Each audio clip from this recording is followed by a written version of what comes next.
Hey, podcast listeners, welcome to episode 26 of Misfits. This is where I speak to the rebels, the outliers in Singapore, try to see things as how they see it and to learn from them. Some of these individuals include Donnie Young, who has won the Grand Beatbox Battle Championship twice in a row. That is the World Championship, Beatbox World Championship. Benny Sitio, who is the co-founder of 18 Chef, Asian Punk, and a whole lot more. And today on the show, we have Claire Chang. So she's the co-founder of Banyan Tree Hotels and Resorts. She's also the first of two women who has break the long-standing tradition of an all-male member of the Singapore Chamber of Commerce and Industry. Claire is the chairman of Wildlife Reserve Singapore Conservation Fund, the Shireen Foster Program, and the National Book Development Council of Singapore. She occasionally contributes and leads various committees in the Ministry of Manpower, Ministry of Defence, Ministry of Home Affairs, National Arts Council, and the Raffles Girls Secondary School. In the conversation, we spoke about how to deal with the glass ceiling, how to be a mom while running a business, what Claire learned from the study of sociology, and much, much more. I personally really enjoyed this conversation with Claire, as you can see by the length of the podcast. And so without further ado, I hope you enjoyed this conversation with the one and only Claire Chang.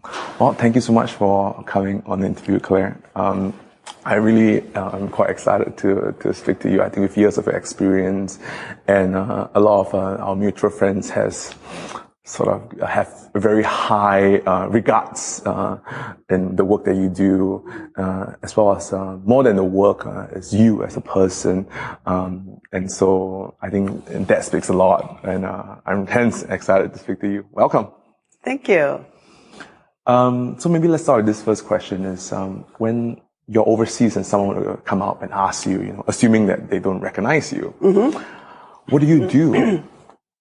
So how would you answer that? I'm good. And yourself? Have we met before?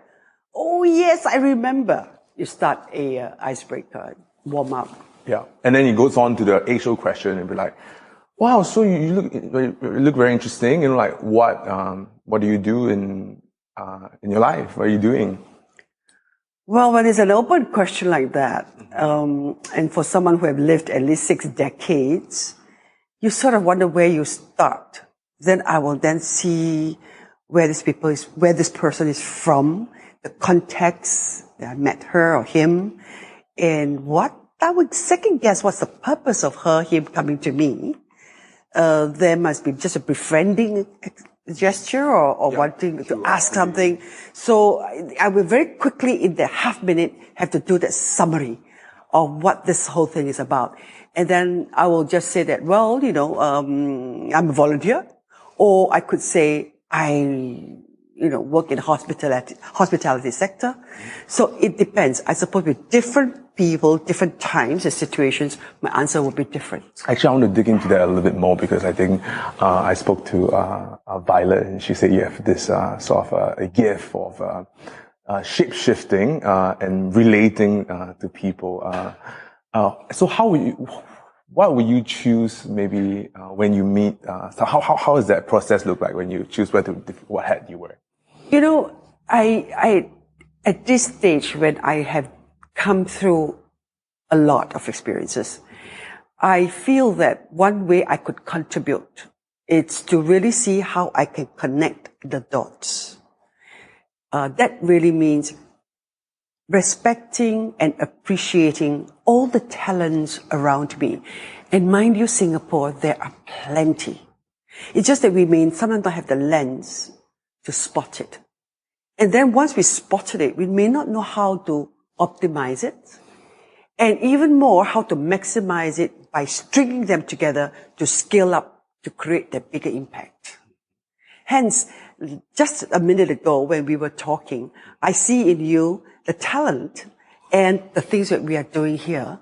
And I see the possibility then of using your platform and what I do to create a communication channel for books, for example. So I think it is really about respecting that everyone has something to offer in this world.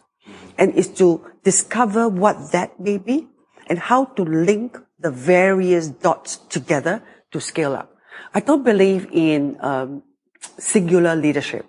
I do believe in team and collective effort. And I'm most joyous and happy doing that.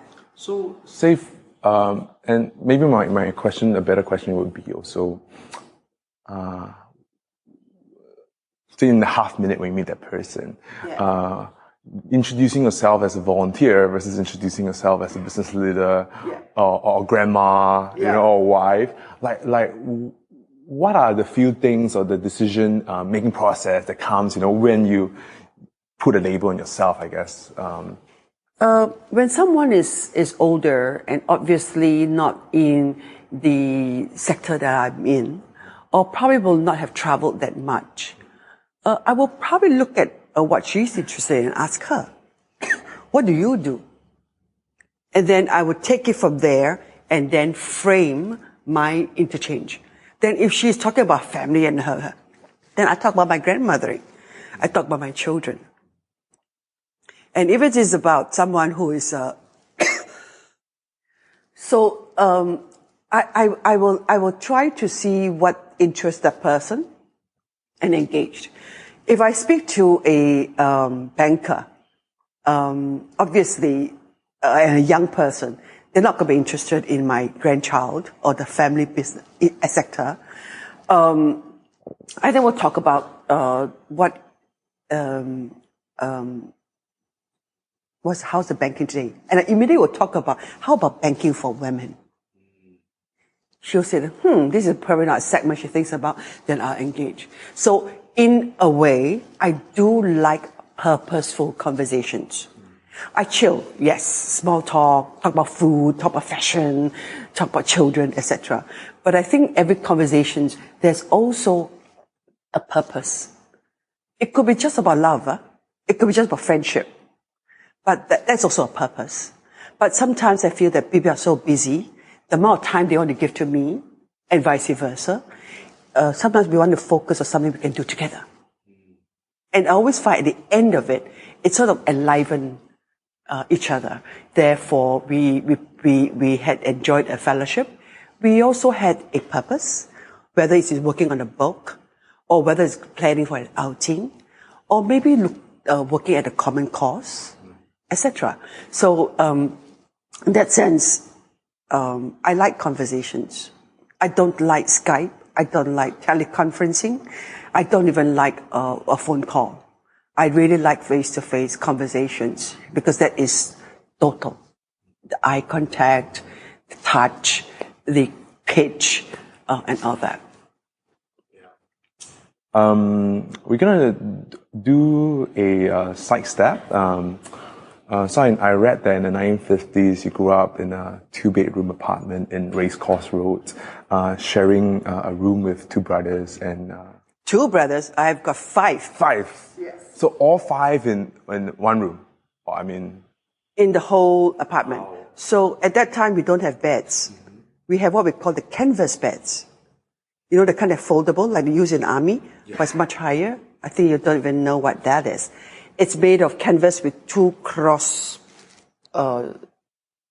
sticks, and then you fold it up. So we stack it all up. So my brothers will all sleep in the living room with all that canvas. And we have a double-decker bed made of wood, and no cushion, no mattress. No mattress. It's just a cool mat because it's very hot. No aircon, of course, at that time. So when we were little, then we have 3 on the top, 3 below. Then they start to grow. Then they go up to the canvas beds. Then I never had a canvas bed, but I had that double-decker. Then my brother started to move out because my oldest brother is about 10 years difference. The youngest is about 3. So in a way, they started to graduate out of the double-decker bed, then out of that canvas bed, and then they started to go to army and etc. Then so over time, I slowly have more space. So I never had my own bedroom in that sense. And how would you describe yourself as a young Claire, growing up, your personality? Because I was quite sickly, between the years 2 to 3, I think I had some respiratory condition, and I could not get out. And the doctors actually gave up on me. I remembered Mom was forever giving me this awful black soup, and I'll be asthmatic, and I cannot breathe, and I'll be sweating, and they have to close all the windows to keep me warm. So, I was sick until about secondary 1. And even at Sec 2, I remembered every afternoon my brother had to take me to Chinatown to a place called Key Clinic for an injection for this whole respiratory condition. I actually get better with age. Doctors are not very optimistic about me. And that's why sometimes when women came to me and worried about their children, their cough, everything, I said that, look at me. The doctors gave up on me when I was 2 and 3. They gave up on me when I was in my teens. But my mother never gave up. She gave me the nutritional soup. She went to the Sinsei Chinese doctors. I went to, some Western doctors as well. And she put me to sports. She put me to dance and sports to build up my resilience. Wow. Was there something you're interested in already? So she just give you a push, a nudge, or? So I've always been an athlete. I was always, in primary school, I was a 15 meters dash. And then in secondary school, I played hockey, I played netball, and I danced. And then at A level, I do, softball. And then at the university, I continued to dance. And then even when I was married with my children, I do with my brothers, the 2.4 kilometer run. Oh, and that respiratory condition didn't hinder you or, stop you from doing all that, did it? No, because you can't get out too much. So what do I do when I was little? And my mother never gave up on me, on treating me, but my mother also never gave up on me in building up the ambition for me. So she put me to 2 schools. So although I can't play outside, and when I was at home, morning I attended one school, afternoon I attended another school. So I was continually doing homework and reading. So in that sense, my affinity to books and to reading and writing, it's probably come up with that condition. So out of something bad, something else good comes. Yeah, and with this amount of tightness of time because you go to 2 school, right? How do you even squeeze, dance and all this, run? No, that was when I was young. Okay. Then the dance came out in primary school. Yes, when I was 6 or 7 years old. Yeah, it's every weekend. I had got a very good teacher who knew of my medical condition. I threw up very often. And, she really looked after me. Huang Aizhen Lao Shi. She's gone. She's passed on. So she will sort of buck up with my mother, to make sure that I always have a change of clothes and that I come on Saturdays to the dance studio. So she looked after me. And then the sports part is slowly. So over the years, I have got teachers, coaches, mentors who really sort of watch out for me. And Mom, I think I'm grateful too for not giving up on me. And she didn't know how exactly, because Mom wasn't rich enough to think of vitamins or milk or meat. I had my first beef meal at 18. Because first she's a Buddhist, so it's never served in the house. And we have chicken 3 times a year. Oh yes. Because it's either Chinese New Year or my father's birthday. My grandmother's birthday.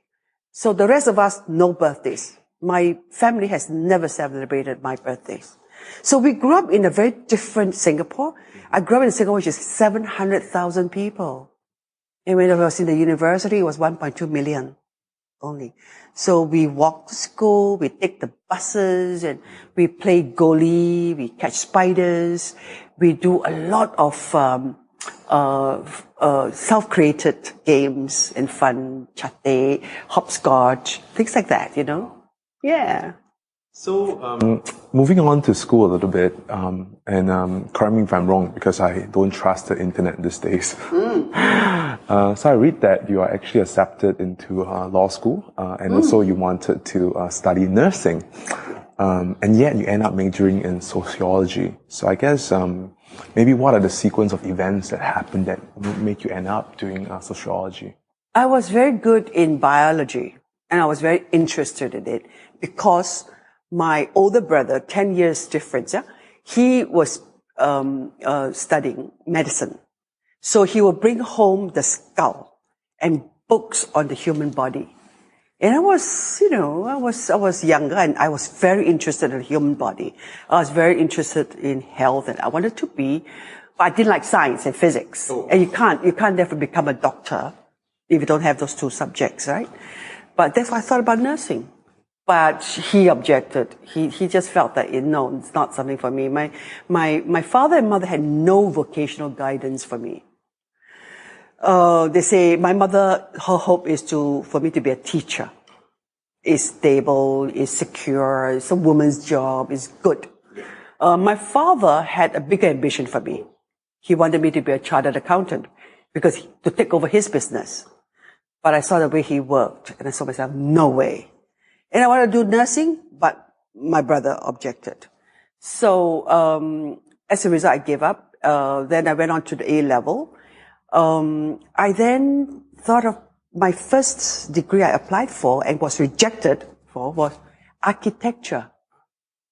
I love buildings. I love the idea of creating something. Again, I didn't qualify because I didn't have maths. So that's gone. So I applied for law and social sciences. I was accepted for law and my girlfriends came up to say, no, this is really not something for you, Claire. It's too cut and dry. It's black and white. Your personality is not that way. You're warm, you're people, your community. You should go into social sciences. Again, lacking vocational guidance and knowing what you want at 17, 18. And your girlfriends, your best friends say this about you. Then you thought, okay, sociology, philosophy, history, all this sounds very interesting. So I said, no harm. I could always do a second degree. That's what I thought. Lo and behold, I did. I finished and I then went to France, because that's the only country that I could go away and enroll in without having to pay a lot of fees. I couldn't afford London School of Economics. I was accepted. I couldn't afford that. So, Sorbonne was really like free education. And that's where I learned. And that was really my first turning point. Because I learned French and I discovered the sinologists and their ability with Chinese language. Blue-eyed boys, blonde, able to speak such excellent Chinese and reading classical Chinese on top of that. So I was a bit shameful. So it's like Wen Yan Wen, that kind. Wen Yan Wen. Wow. The classics. I remembered. And my Vietnamese, Laotian, Cambodian sisters, whom I first met also, were all sinologists, studying the Chinese in the Kai Zi, not in Jian Ti Zi, So that's recognition that I'm Chinese from Singapore. They all just came to me and asked me to teach them. And of course I couldn't do as well, That awakening, I think... On a poker face or... No, I could read because I was from Nanhua. Remember, my first school was Nanhua. So in my cohort, I think my Chinese is pretty okay. Compared to these people, really, they are a lot more scholarly than I was. And that awakening to my own heritage and identity, it's so important. So when I returned from France and I worked in the French embassy, I started to read Chinese newspapers, books, write it and learn it, translate it for the embassy. So it was that awakening that led on to my pursuit in all things Chinese. And my interest continues today. And that's why I'm doing business development in China. I'm curious to know a little bit, when you sort of finish school and you have the choice of going out, right? Out of Singapore. Was this something that your parents were very supportive of? My father was.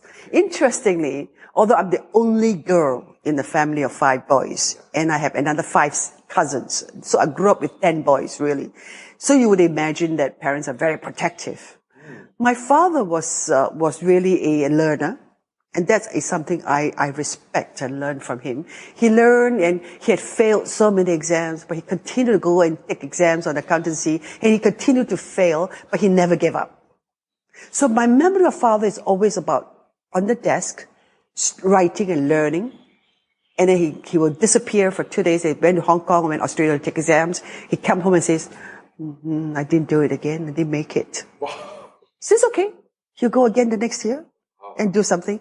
So that spirit of learning, I think, is something that I've gotten. And so when he heard that I wanted to go overseas and to pursue experiences, he was supportive. Mom was, and mom was not. But financially, they weren't able to pay me a monthly subsidy. Yeah, so I had to work. I had to work and get a little bit of stipends to keep going. I have to eat in canteens. So I've never eaten in a French restaurant when 14 months in France. Just baguettes and no school. French government was wonderful in giving us a nutritionally planned meal every day, whether it's breakfast or lunch. And maybe another interesting thing to note, because is that, was that the thing that you want to do, going overseas to achieve, to get experience? Oh yeah. In that epoch, to even go to Malaysia, Cameron Highlands was a big thing. It had to be like 3 months of planning with my mother and persuading her to say that I could go on this bus with friends to go to Cameron Highlands. Even at that time, to visit Jurong Night Market overnight or camping was a big thing.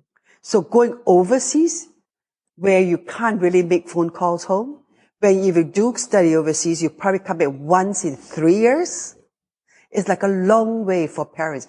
Now that I am a mother, I understand the pain. At that time, I was saying, why not? But at that time, we didn't have all these conveniences that you young people have today. So it is difficult. It was difficult. But going overseas was like, yes, we must do it. So, sociology. I'm just curious to know, how will you sort of personally define study of sociology? Basically, it's a study of men or people in society, the tension and the competition. It had helped me understand why people behave the way they do and why the thought processes are this way within the context we are talking about. So people behave differently. The same person behaves differently in different situations. It helps to sharpen my understanding of behavior, thought processes, and relationships. It does sound a little bit like psychology as well, and a little bit archaeology. Psychology is more the study of the mind and all the undercurrents and the makeup of the mind that direct behavior. Sociology is more about social factors. What's out there that we do as a people? What are the common factors? What is the competition and tension between you and me in the way we deal with society? What are the organizational life that affects the way we think and the way we do? So in a way, one is the mind, the other one is this out there. And it's also me, the I, and the society. And then the I and the me. That's where it is social psychological. Got it. Okay. Yeah. And I guess we talk about the things that you have learned from sociology, and maybe a good question would be, what have you learned back then in sociology that is still continually used in the different facets of your life, being an entrepreneur, leader, mom, wife, and grandma? Are there any lessons? There are many facets, yeah? I learned about the importance of self-agency. The I and the me tension within us, it's a huge debate. Do I do this because this is what society tells me to, what parents say I should, or what my husband says so? Or do I say this is what Claire wants? So every day is that continual debate between society and me.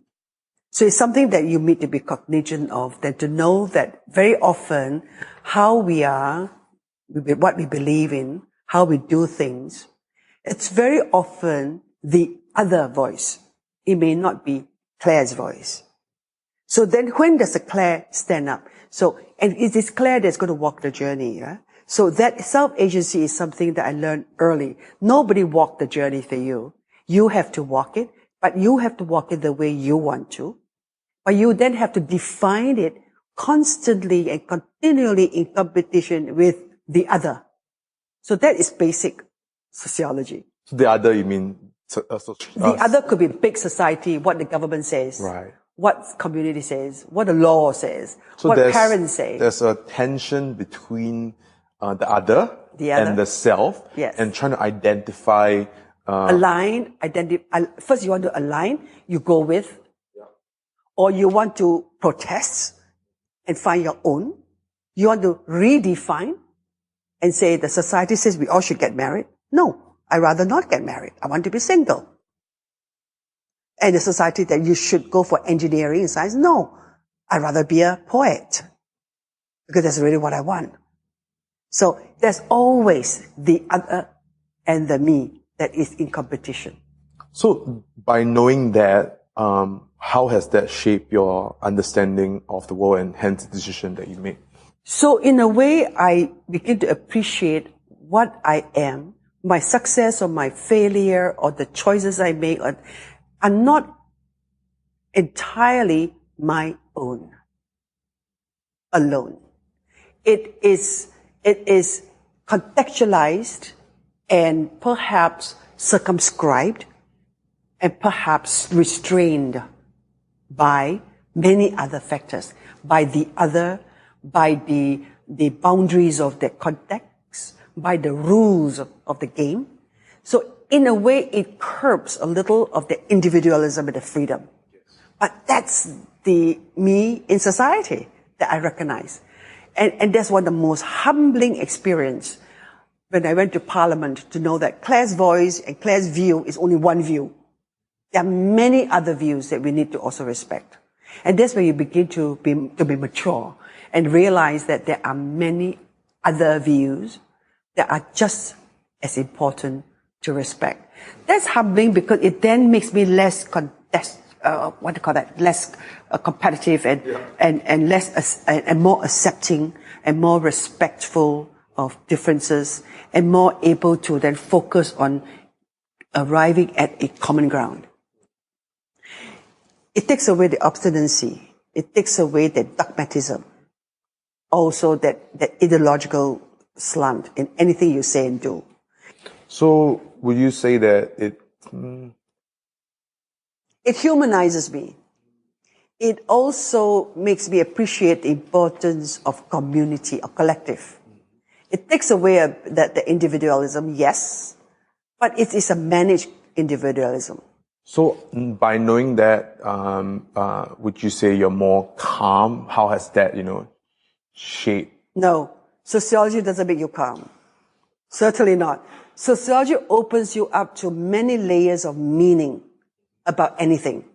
It is not so black and white. It's so simple, like mathematics, physics, and science. Sociology throws you into layers of meaning, 360 degrees of viewpoints, differentiation, and diversity. In fact, it can throw you off to feeling that, wow, what is the truth and what is reality? You probably even feel that there is no final say in anything. But that's also where the excitement is. So it is an open field of creative imagination while your empirical evidences help to substantiate that one belief you might come to. But there are many beliefs. So what is yours and what is mine? We have to work together. We have to prove it through our empirical observations, and then we formulate a tentative, more or less nearer to the truth understanding, but it's still only nearer to the truth. And actually, I think that because one of my questions was about self-awareness, and I think just by putting yourself out there and fighting against all these different meanings of different viewpoints, you start to become more self-aware. Do you think so? You become a lot more other-aware. Other-aware. Yeah. About other people. Then you also become clearer about your relationship with the other. And therefore, it's up to you, therefore, to make choices. Because ultimately, it's Claire who becomes aware of what the other people's viewpoints are and differences are. I eliminate, or I align, or I collaborate, or I compete. Right. But it give you the self-agency. It allows me then to know the purpose of my behavior and my next step. I can see how that is very empowering. Very. Yeah. Very. That's why at my age, I could tell you who will not be my friends. And I will not care to spend time with. And I'll be able to differentiate people who have no, who will not be in my interest circles. Yeah. So I have a village, right? I have a class village. Tribe. My tribe. Yes. And my tribe, of course, the core is my family. Yeah. Yeah. And I'm Zhang Lao. Okay. The elder, yeah? So I will have the circles of the village of people I include as friends. They are good people. They are people who are like-minded like me with the values like mine. Mm-hmm. Therefore, we can do things together, play together, work together, create value together. There'll be other people outside my fence. I can say hello. And if they need my food, I'll cook for them. But may not be in my circle. And there'll be other people I put in the forest. Okay. Yeah, I mean, actually, I'm keen I'm curious to ask, about, the, characteristics of if you're willing to share the tribe that you're building, because, I think, so one of the sayings that, goes beyond is you are the average of 5 people you surround yourself with. And that's something that I really think, is a good, indicator. You know, if you want to improve yourself, just find some people that you're uncomfortable with and surround yourself with that kind of people. So in that sense, with 60 years of experience setting rules and boundaries and creating frameworks, what is the evolution right now of the tribe? And the first tribe is the 8 persons in my immediate family. My 2 older children are married, and I have a grandson by my son who's 35. So this is the immediate concern. So, we have to do things to keep together. We set up a family council where we meet and talk and discuss about future plans. Okay. We actually take minutes with agenda and minutes because the children have to be, in a way, organized. And people think that you only do work in the office. Family work is serious work too. It's professionalizing the understanding of how the family works, what are our duties and our roles. So that's a family council. Just inject, what's the frequency of the... 3 times a year. 3 times a year. Okay. Yeah, we just had one, in fact, over the weekend. And it's a 1 hour session to... 2 hours. Okay. Yeah, so it'll be agenda and minutes, and then after that we circulate the notes. Can I dive in a little bit? Like, what are the topics? If one want to set up like... It could be investments. It could be a business directions. Yep. It could be a new business development. It could be family vacations and any other matters. I like it. Yeah. So the family council is really very important. So that is one. Then I have a clan council. My Chiang clan and the whole clan. And now we have got 2 more in-laws, the Tay and the Debaye. So I will do a family day that includes everybody. So they'll come here, we will eat, swim, read, play tennis, play billiard, play mahjong. So it is family day. And we do that about 4 to 5 times a year. And does this have agendas and minutes? Excuse me, eat, play tennis, mahjong, fun and swim. Okay. It's bonding. Right. Yeah. But every year, once a year, I take my entire clan for holiday. So we set that week in November, after all the exams, a time, a venue, and then we say, you come. If you can come 2 days, good. If you can come to 5 days, wonderful. But that's, again, the clan bonding time. And to do this is having set up a fund. My parents has left us something, and we have set up a fund that sort of pay for the holidays for the clan. So all this needs planning, and it needs commitment. And the purpose? Keeping up the village. So there's the immediate, that is the clan. Then my friendship circles, I have a few. I have a few circle of friends with different interest groups. They are quite different, and therefore I enjoy each of these circles. So I go in and out of it. So I do things like organizing lunches, last night like organizing a reception to keep up the interest. So I will try to see where the talents are and see whether I could connect the dots and string up a group of women or men and women or men to do things that I feel are purposeful and meaningful.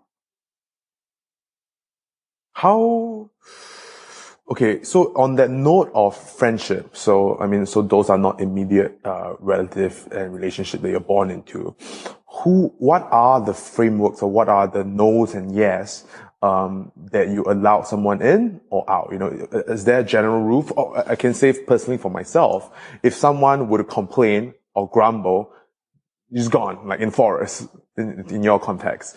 But at the same time, if someone who have the self-agency to change, like, yeah, let's test it out, you know, I'll give you a few things, you know, take it, run with it, and let me know how it is, what's the results of that. People are never so clearly, one or the other, you know. I think the bottom line is that I must like the person. It's simply affection, that I like her, even though she might be grumbling, and maybe she might be a bit difficult, and many people may not like her or him, but there is something that hit between us. So it must be somebody that I like, and somebody that I respect for something that he or that she does. Yeah, it could be a particular skill, it could be a special sharing that created that bond. So it's very different. It's not so clear a type that, you know, only those who have self-agency that I'll take you in. No, that become too instrumental. I have people who are not competent but are great artists. And I have homemakers who are really do not know what we are doing and don't really care, but make very good cakes. And is a good person. So I must like the person. Two, must be a good person. No, I think that's a really... Those are the two bottom line I have. And I think that instead of like putting too many rules up, and that's actually a very clear and easy frame of reference. It's inclusive. Yeah. It's inclusive. It's inclusive, but it really depends on my affection for the person, and also the respect that he or she is a good person. That's my fundamental criteria, a good person. Moving a little bit on the note of self-agency. I'm sure you have met a lot of people, you know, who always grumble and complain, and then have this like lost sense of powerlessness to their life.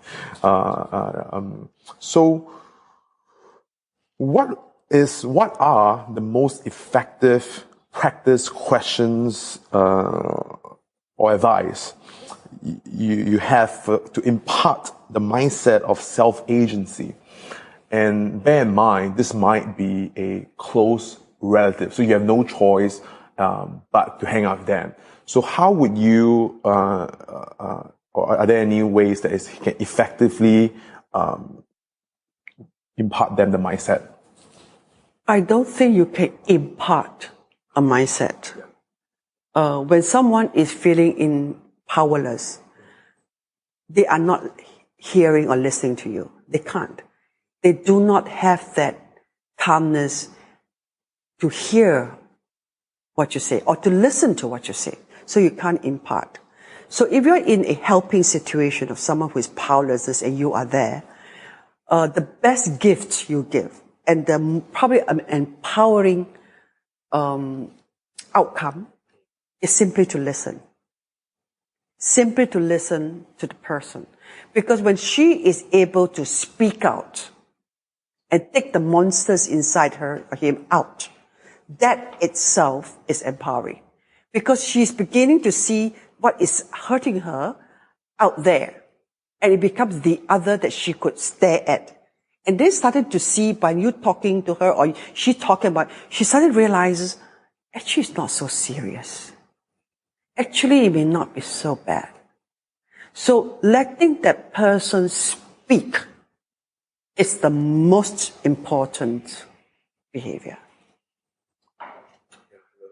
On that note of listening and speaking, are there any, what are most common mistakes when people, practice listening? People hear, but they don't listen. What's the difference? Because it's just their words. You're listening to the in-between lines. You listen to the pain, the meaning behind the words articulated. You apply your mind, your observation, your heart when you listen. That's why the Chinese ideogram for listening 是听. 听 the 凯字 is written with 耳朵, the ear, and then the 一横一撇 the mind, 一个木字一个四字 use the eye, and a line in the center, a full stomach. You have to be comfortable. An angry person doesn't listen. Hungry person doesn't listen. And then at the bottom of that is the heart. And if you apply your ear, your listening, your mind, your eye, looking at the body language of the person, and then you use your heart to listen, the whole listening will have clarity like jade. 一个玉字. So 听 is a beautiful word that actually composed by all the skill sets in listening. And you listen with all the facets. So you can't be listening through Skype, email, SMS, etc. It has to be face to face so that I can see you, observe your body language. I am very happy, but you can tell the person is not. Are you fine? Silence. You therefore know the person is not. But you can't see that through a phone call. And then with your heart is that you empathize. You don't sympathize, you empathize. You don't, that person in her situation. So I will do a summary. That's where my sociology comes in again. Life stage, where she is at. What's the situation? What are the immediate factors? What are her long pain, her short immediate pain? I have to do the summary, right? And all this, she doesn't need to say it.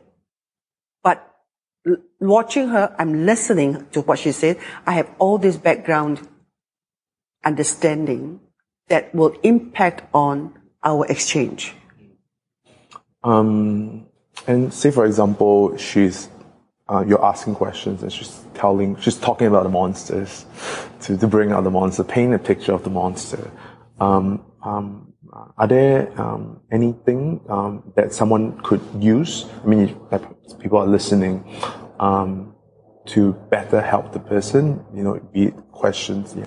When people are immersed in their own pain or situation, they actually don't have the lens to see so broadly. They only see that pain and they only hate that person. They don't see around them the opportunities or the resources or the happiness. So you need to paint the picture so that she will broaden her lens to then raise the horizon to see it better. See it at a higher point, see it broader. And then she started to realize, yeah, I forgot. Or, oh yeah, that perhaps. She begins to see alternative and therefore not be immersed in just that point of pain. So that's important counseling work to do, is to listen, then paint and picture, which I feel is based on what she tells you, so that she, at that moment, is able to envision resources and hope. It's so important, the hope and optimism. Yeah, no, I agree with you. And to get in, maybe you could give an example of how you paint that picture. Say, we just take an example. Like I really hate someone, right? I'm just going to say Donald Trump, but not true. But just any hypothetical person, and they have expressed that for you. How can you? What would you say to paint that broader picture? You hate the person. There's someone who tells you that they hate somebody. Right, yeah, something. I will probably find out what is the hate about. Is it hating the person's character, or hating what the person does for her, to her? Or is it jealousy, or is it envy, or is it unreasonable? I will probably surround the emotion of hate as to what she is feeling, then to isolate it from what causes it, and then to ask and give a perspective of when she explains the anecdote that leads to that hate, whether I could interpret that anecdote differently, so that she doesn't see it as that person injuring her, that she may have not gotten the right perspective. It could be a misunderstanding, it could be unreasonable, or there would be another way of seeing it. The other way, another way, an alternative way, always are very powerful to broaden the lens. And that always impact on that emotion. Maybe you're right, or maybe I was excessive, maybe I was too sensitive, maybe I was actually jealous of something. They will come to a certain reckoning by you interjecting with an alternative explanation. So you actually just so you basically take that person or thing that they hate and try to find out the root cause of it, try to isolate it, and then maybe while she was explaining it, you frame another possible explanation. Yes. But you have to spend a large chunk of time just listening to her talking about the pain. Because that itself is 50% of the job done. She has taken it out of herself. Then your next 50% of work is easier. Then she'll be open enough to receive any new inputs from you. So you have to very carefully calibrate that. It is not that what she's feeling. You can't tell her what she's feeling is not reasonable either, right? Yeah. No, that's fantastic. That's great. Yeah. Giving time to people to talk is really a gift in this world that people do not do a lot of. Because very quickly we interject, we intervene, we instruct, we tell people what to do. I do that. And very often I have to hold myself and say, that's not the right way. It is just be there, using your eye contact, using your touch, be there and listen. And the person may come around and say that, actually it's no big deal lah. And then you say, yeah, when you were saying that, it could very well be, then you give an alternative picture, then at the end of it. Have you found any good ways to sort of like, once they have realized the realization of you, showing a different, okay, how would you nicely wrap out that little new piece of perspective and leave them with, is there any? I'll always say that, give it a chance. Give yourself a chance. Because no one can make you feel inferior or bad or angry if you do not allow them. So they suddenly realize, why am I so upset about this? I just eliminate or ignore her or him. Or I take a new viewpoint and try to accept him or her. Or forget it. In the end, it's self-agency again, right? Yes. And how do you usually end that conversation? Give yourself a chance, give it some time, and we'll talk again. So it's like leave it open-ended. Always. Because you have just gone through a process. And she's just come out of a pain. She's shared in confidence what caused her pain. You have provided a new picture. It doesn't mean she accepts it. She may not. She needs to digest it. Leave it at the point where there's a closure of that we agreed that we could give it time. And then you say, we can talk about it again in 2 months. You may feel differently. And then when you next see her, how did it go? She might come to you. I dropped her. I dropped him. Well, I forget it. That's all, different way. Time is the best coach. No, I dive in a little bit more into that topic because I was just speaking to a couple that I planned their wedding for. I used to be a wedding planner, still am. And I was just having this wonderful conversation in regards of asking questions instead of telling, like what you mentioned, and then there come the realization, and then so I was probing a lot about like how would you, when you come to a realization, what would you feel would be the best thing to do? Is it words of comfort after you came to the realization of the viewpoint, and so we came up with this, which is to move him or her away from that topic to another person. So the question is, so who else do you think have share the same point of view? Or basically trying to take, it's not your fault, and let's look at the same topic again, but from another viewpoint, and sort of like re-emphasizing and sort of relearning and sort of recapturing the points that we talked about in those questions before. All this will not happen at the first contact. Yeah. Really, it's the intangible that's actually more powerful. The being there to listen, giving support by hugging, the human touch, those are actually more important. And those are actually more empowering than all the words and the alternative picture and words at this point of pain really do not matter. Got it. In fact, they aggravate. Okay. So moving back a little bit up to the topic of self-agency, self-urgency,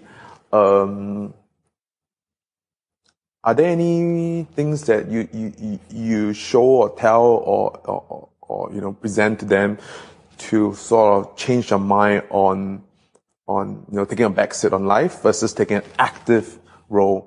So in this recent conference I did in a women's summit in Forbes, organized by Forbes in Vietnam, I found myself listening to the speakers when they were talking about male prejudices, the glass ceiling, all that. 30 years ago, we talked about it. 30 years later, we still be talking about it. I found myself saying, hey, gentlemen and ladies, get over it. And I said it again last night. I suppose when you come to my age, you're going to realize that a lot of things are not going to change, or they're going to change very slowly. Do we continue to let all these barriers and challenges impact us, what we want to do in life? Or do we just get over them by saying that they are there, so what? Move on. Then the next question is, what do you move on? I will move on appreciating what I have and want to do and see how I can mobilize my resources and to get things done. That self-agency comes back again because after all, your universe and your village is a tiny little one compared to the whole world that which you try to save. I can't change the laws. I can't change governments. And why should I? But I can change myself to ways that I can better the world in. I can change the way I organize in my company. I can change the way I relate to my husband. I can change the way I parent my children so that I can allow this to be the vision of the society I define. It's within your control. So get over all these barriers because there are plenty. If you allow all these barriers and challenges around you, impact on you, you never walk out of the house and you have terrible mental health. So get over it. And then what do you do next? Just do it. Do what you like. Do the best of what you want to do and maximize the resources around you. And there are plenty that help you. There are sisters, brothers, cousins, friends, bosses who are there to help you. Then you have to learn the way to navigate to get this help by being yourself a responsible, proactive person. And again, it comes back to self-agency. I love it. On the note, actually, maybe let's do that. On the note of mentors and mentees, I think you have received mentorship from a lot of advice from a lot of people, and you have given out a lot too. What are some characteristics of the best mentees that you have noticed? Mentees. Yes. They don't give up on me in finding the time to see me. Okay. There are mentees whom I've lost or then I do not relate to because you make appointments, they don't turn up, or they make appointments without giving you enough notice, so we never got to meet. So making the point, making the effort, and having the commitment to meet your mentor is the first principle. Yeah, foundational. And those who stand out, what characteristic do they have that makes them stand out? I get irritated sometimes by their badgering, but I also respect it because they really want to see me. And then they want to see me, they have a purpose, and I do not mind that. I like their purpose and focus in getting to what they want. And I think if it aligns with what my interest is, and I think what they want, it's good, I will be there. If it is entirely something that I feel is selfish, not something that I like, then I will not be there. Right? So I think that the mentee-mentor relationship is a tenuous one, but it could develop to become one characterized by deep affection and respect. So it's very important that you give time and you give respect for what each other is doing, and then you also discover possibly the alignment, so that we have the multiply effect when we are together. So that it is mentee-mentor, but then we have a purpose, and then we enjoy each other's company, and we mutually learn and reinforce, whether it is in terms of a qualitative nature or something that is purposeful. It's all possible. I'm taking a side step here. This question, this new question actually, that I really enjoy. Who has been your darkest teacher? Darkest teacher meaning? I mean, you can take it however way you want. Darkest doesn't sound very positive. So it's both a positive and a negative. I think a teacher is positive, and then being dark, but also seeing the quiver of light in that. This is just a random question I'm throwing out, but we can skip it. No, I try to understand. Okay, yeah. The best. So darkest is actually a negative connotation to it, and the purpose behind that question is more so to show others or create an avenue to speak about maybe a person they didn't enjoy that much with, but you still actually get to learn, and maybe other people who are listening can see that light even with people that don't enjoy, but still can learn from them. I think there's one ability of myself that I really respect and appreciate, and that's my ability to say no to people I don't like. So I find that during my childhood and as I was growing up and among my friendship circles, even in courting days, I don't get to relationships with people, whether it's in a teaching career or whether it is, in a working environment. I don't get there. I don't get there to let them impact on the way I feel. And if I anytime feel uncomfortable or felt slighted or felt neglected, I will take stock and I will be away. I do not fight it. I do not get in there to be influenced. Because the world is so large. The friendship circles are out there. Why do I want to work so hard with someone who is negative, or even though she be brilliant? But if she is brilliant yet negative, I'm not going to appreciate that brilliance.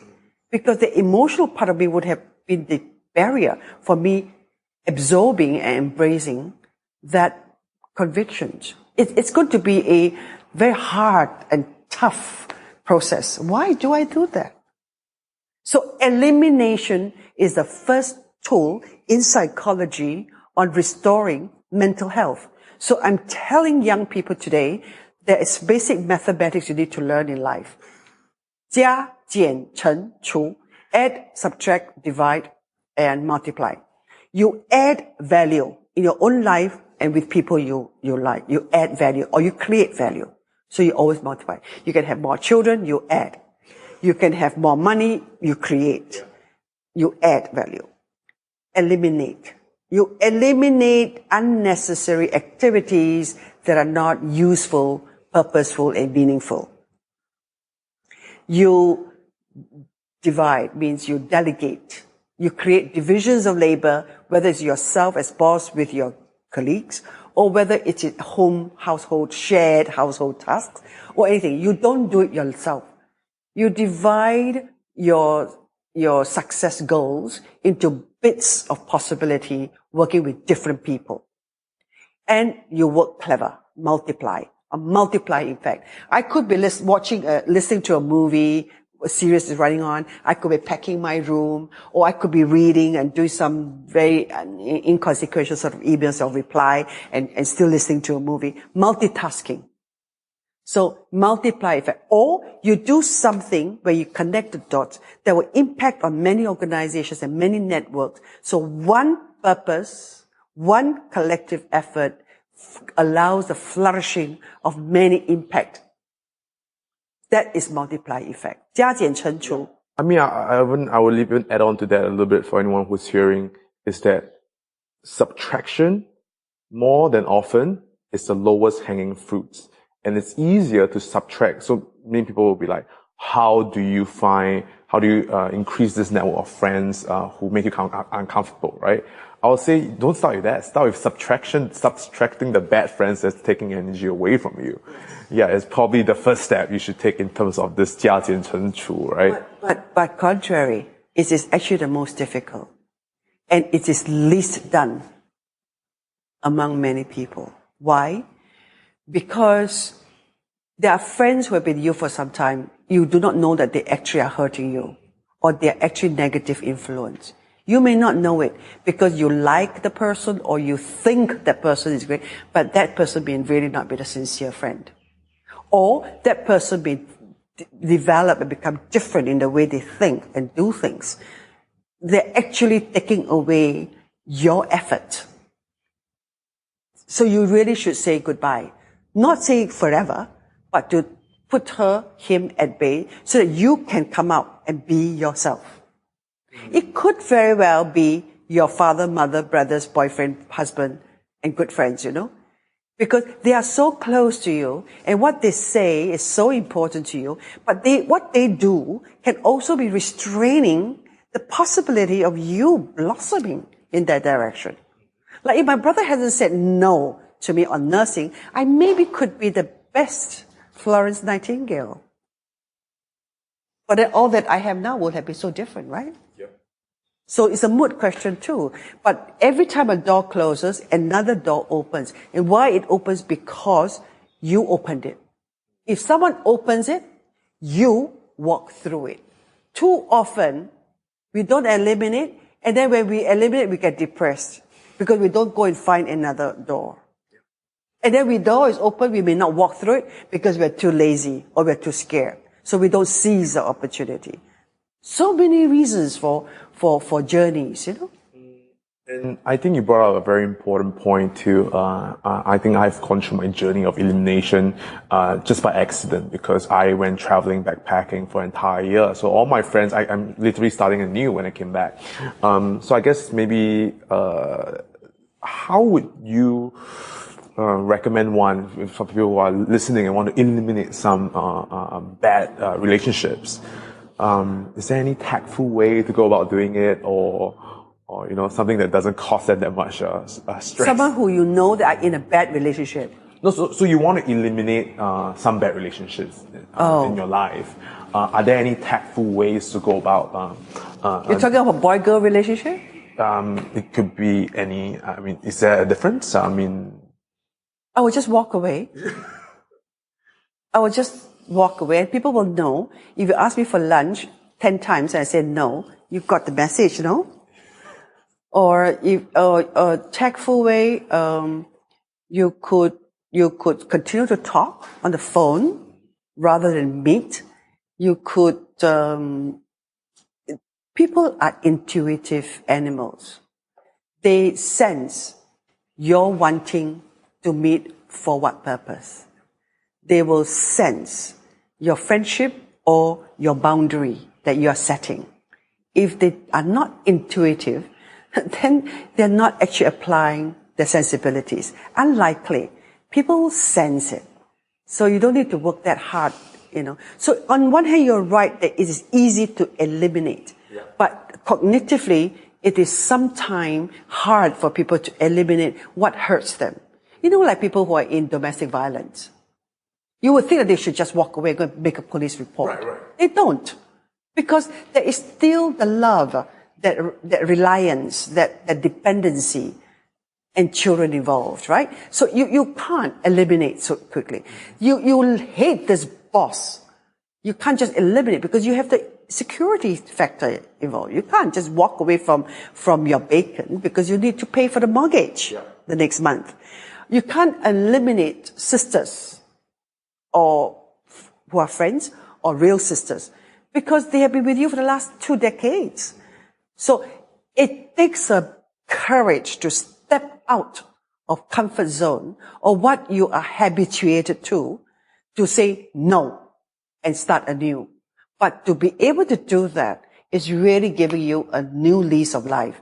And the opportunities are boundless there. So that's where assistance needs to come in, whether it's from friends or from counselors, to help you make that change. I really like that point because it really just shows that it's hard and sometimes it's not very easy to just say no like right away. But maybe the first step is being aware of that relationship is whether it's taking energy and not or giving energy away from you. Yeah. Then slowly creating that boundary or that wall and building maybe alternative routes or finding your bacon.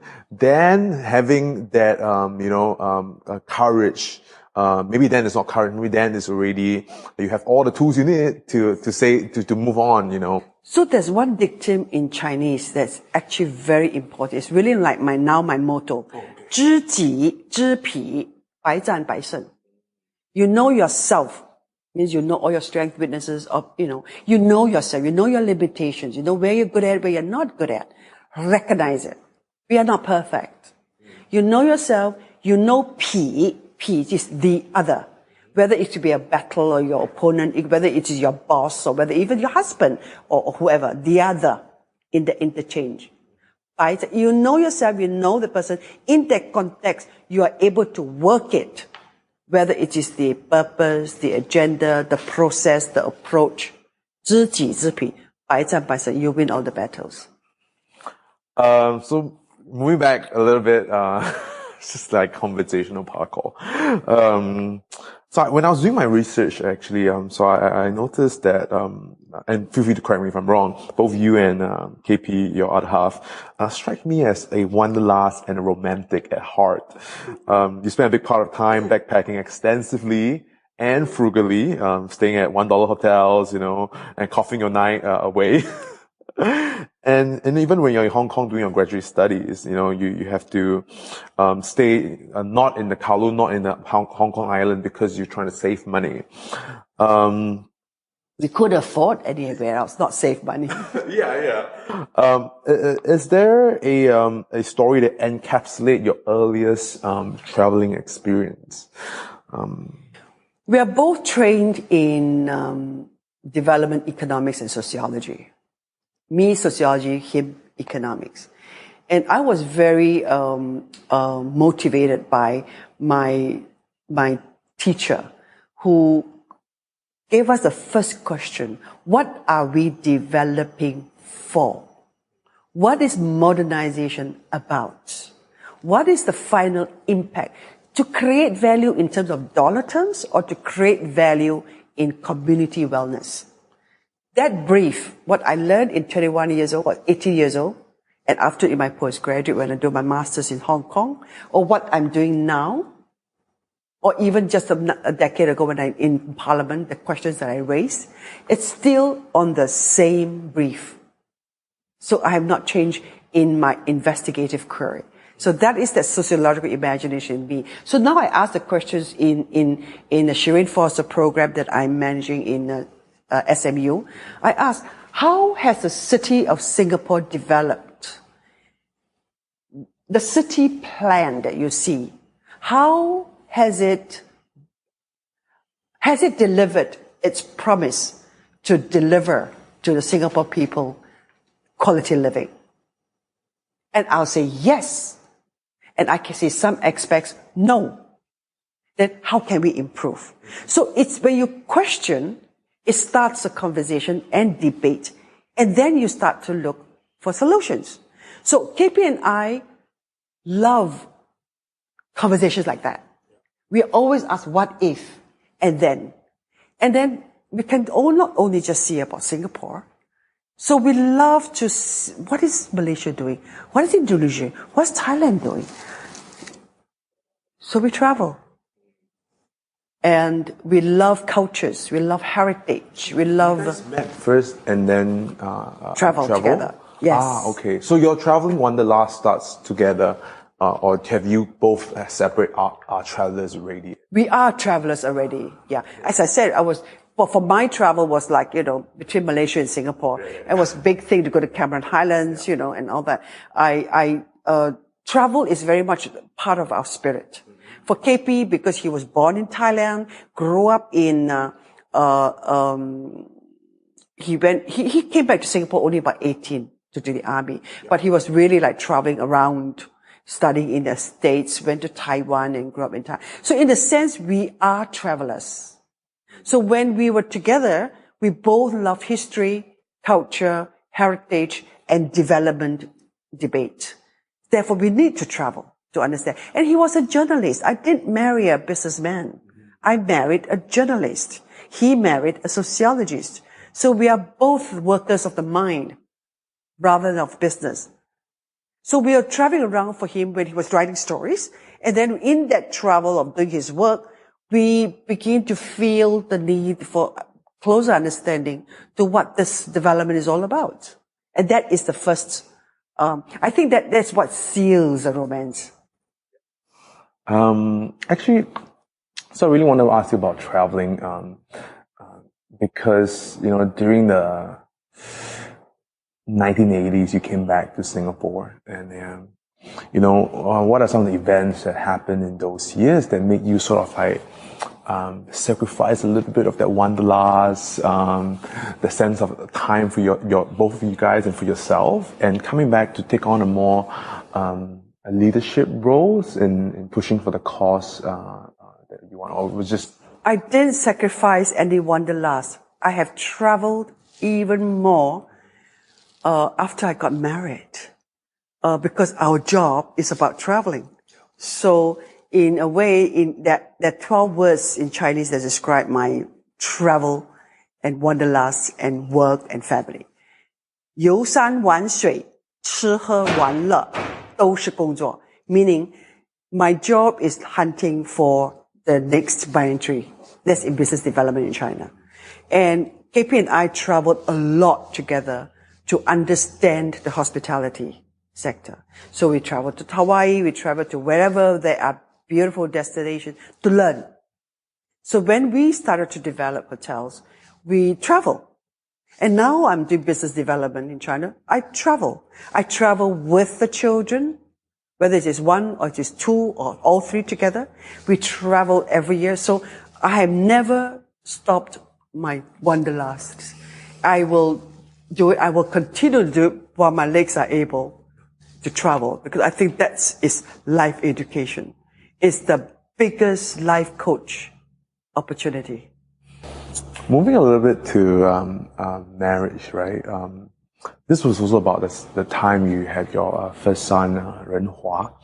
A question that a lot of listeners is fascinated by. So how do you juggle your time raising a son and taking on a leadership role in many different causes, and on top of that, then there's work. So I found myself telling women, you can have it all, but at a longer span of time.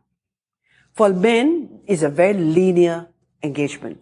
You study, you get a degree, and you work, and you become a husband, and you become a father. It's a linear development, seamless. For women, it's not like that. It's zigzagging. So for Ren Hua, my first son, I took a decision not working at all. For 2 years, we have no help.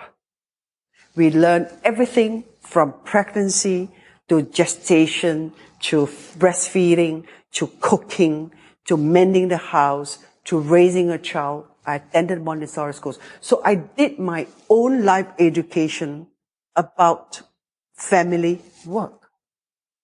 There's no school that teaches us that. It's yourself taking a decision that you want to learn this seriously. And I really did that. And so I feel that I'm a very competent mother to talk about breastfeeding. I breastfed all my 3 children. I talk about shared household duties between husband and wife. We negotiate. We learn to work out ledgers of duties between each other. So this is between husband and wife, because we both create the family. We both need, therefore, to share in that. In those duties, and raising Xiaohua is therefore both KP and my job. And wonderful, I have the clan. I have my brothers, I'm still my mother then, and so when we travel, sometimes we have Xiaohua parked with my elder brother, and he remembered those days when he was relating to Papa and to Uncle, and it's a different kind of socialization experiences. It's not at all bad. There's still no need for women and men, mother and father, to feel that they have to be 24 hours with the child. As long as you have provided the care environment and given certain rules to the child and to the clan that's helping you, it'll be fine. So I've gone through a full-time motherhood with Ren Hua. My second child, Yong, my daughter, came. I went into part-time work. And when the third one came at a very late stage, and I was already 42, I was already full into Biontry, and I was really a full-time employee or worker or a co-founder or what you call it. Yak-yok-pack, as we call it. I was fully in the throes of work, and that doesn't affect me wanting it all. But then it is really a lot about time management, household management, and people management. And the people includes husband and the children. All of us have to be doing our part in contributing to the household happiness. It is not Claire's job alone. I want to dive in a little bit into the 2 years. Did you know it was 2 years when you set up for it, or it was an indefinite period, or?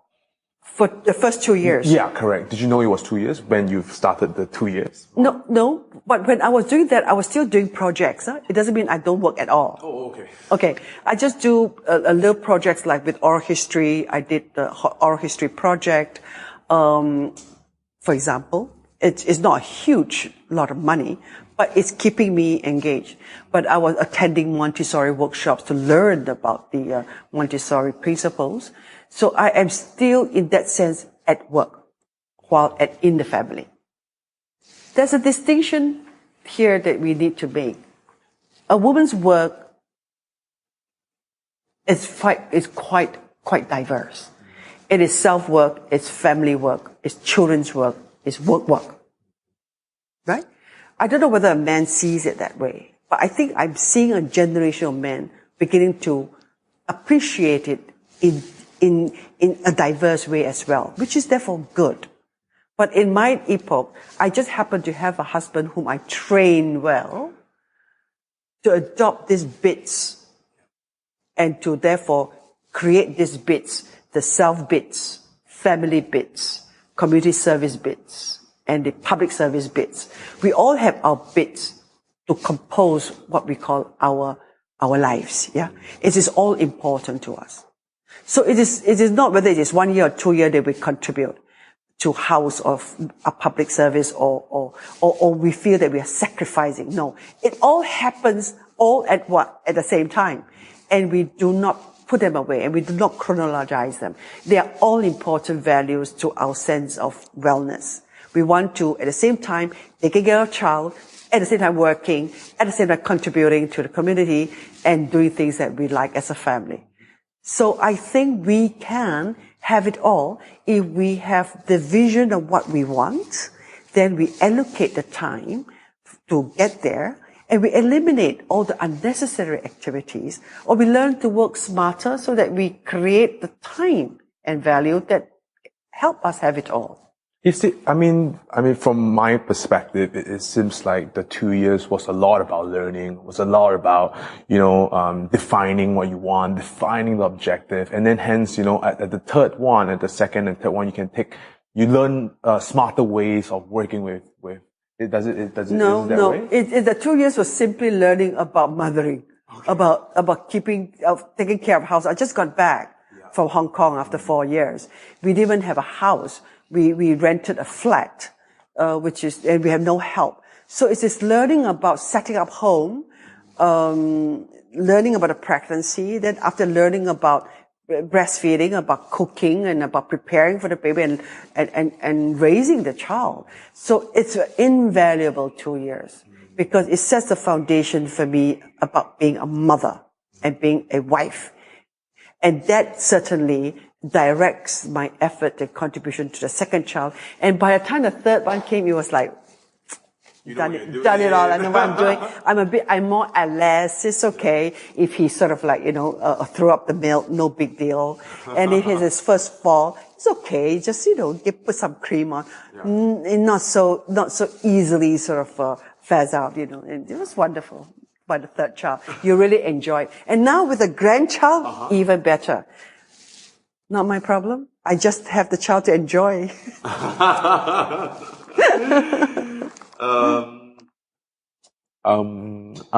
topic that kind of come up a lot is the balance between, also this is raising a kid, right? Disciplining, and encouraging creativity. Are there any rules or boundaries that you have set, an example, for people to navigate between those two? The creative process is a messy one. So you have to allow your 1-year-old child to learn how to eat on her own or on his own. But it will mean the whole kitchen floor or the dining floor will be messy because food will be thrown all over. My 3 children did that. My grandchild is doing that. But they learn. They learn to master the spoon, the fork. They learn to sit down and eat, discipline. They learn a lot, the texture of food by touching it, squashing it, and squeezing it, and throwing it. And then everyone is looking at you. What a terrible mother to allow your child to do that. And then you say that there's a process. And it gets better with time. So the creative process is messy. My youngest son, who loves to draw, paints this entire corridor floor, paints on his walls. I think I've done 7 coats of paint in his room. He will draw with color pencils, what he likes. He draws on books. And now, he's a poet. Yeah. So the creative process is messy. So adults have to be tolerant and allow this. and sometimes it is, it's hard. They want to, be creative about their hair. They want to tattoo, they want to cut, they want to color, they want to wear earrings, they want to wear funky things. They want to travel in a different way. They want to do skydive, they want to do bungee. All the experiences they want to do to be their creative individualism. So how can I set boundaries as a mother? I watch with trepidation. I pray every night when I don't hear from them, but I hope that they are well. So parents really have to tuck the pain and that worry tight in their hearts and watch with clenched fists and to see them do that bungee jump under my nose. And let that be.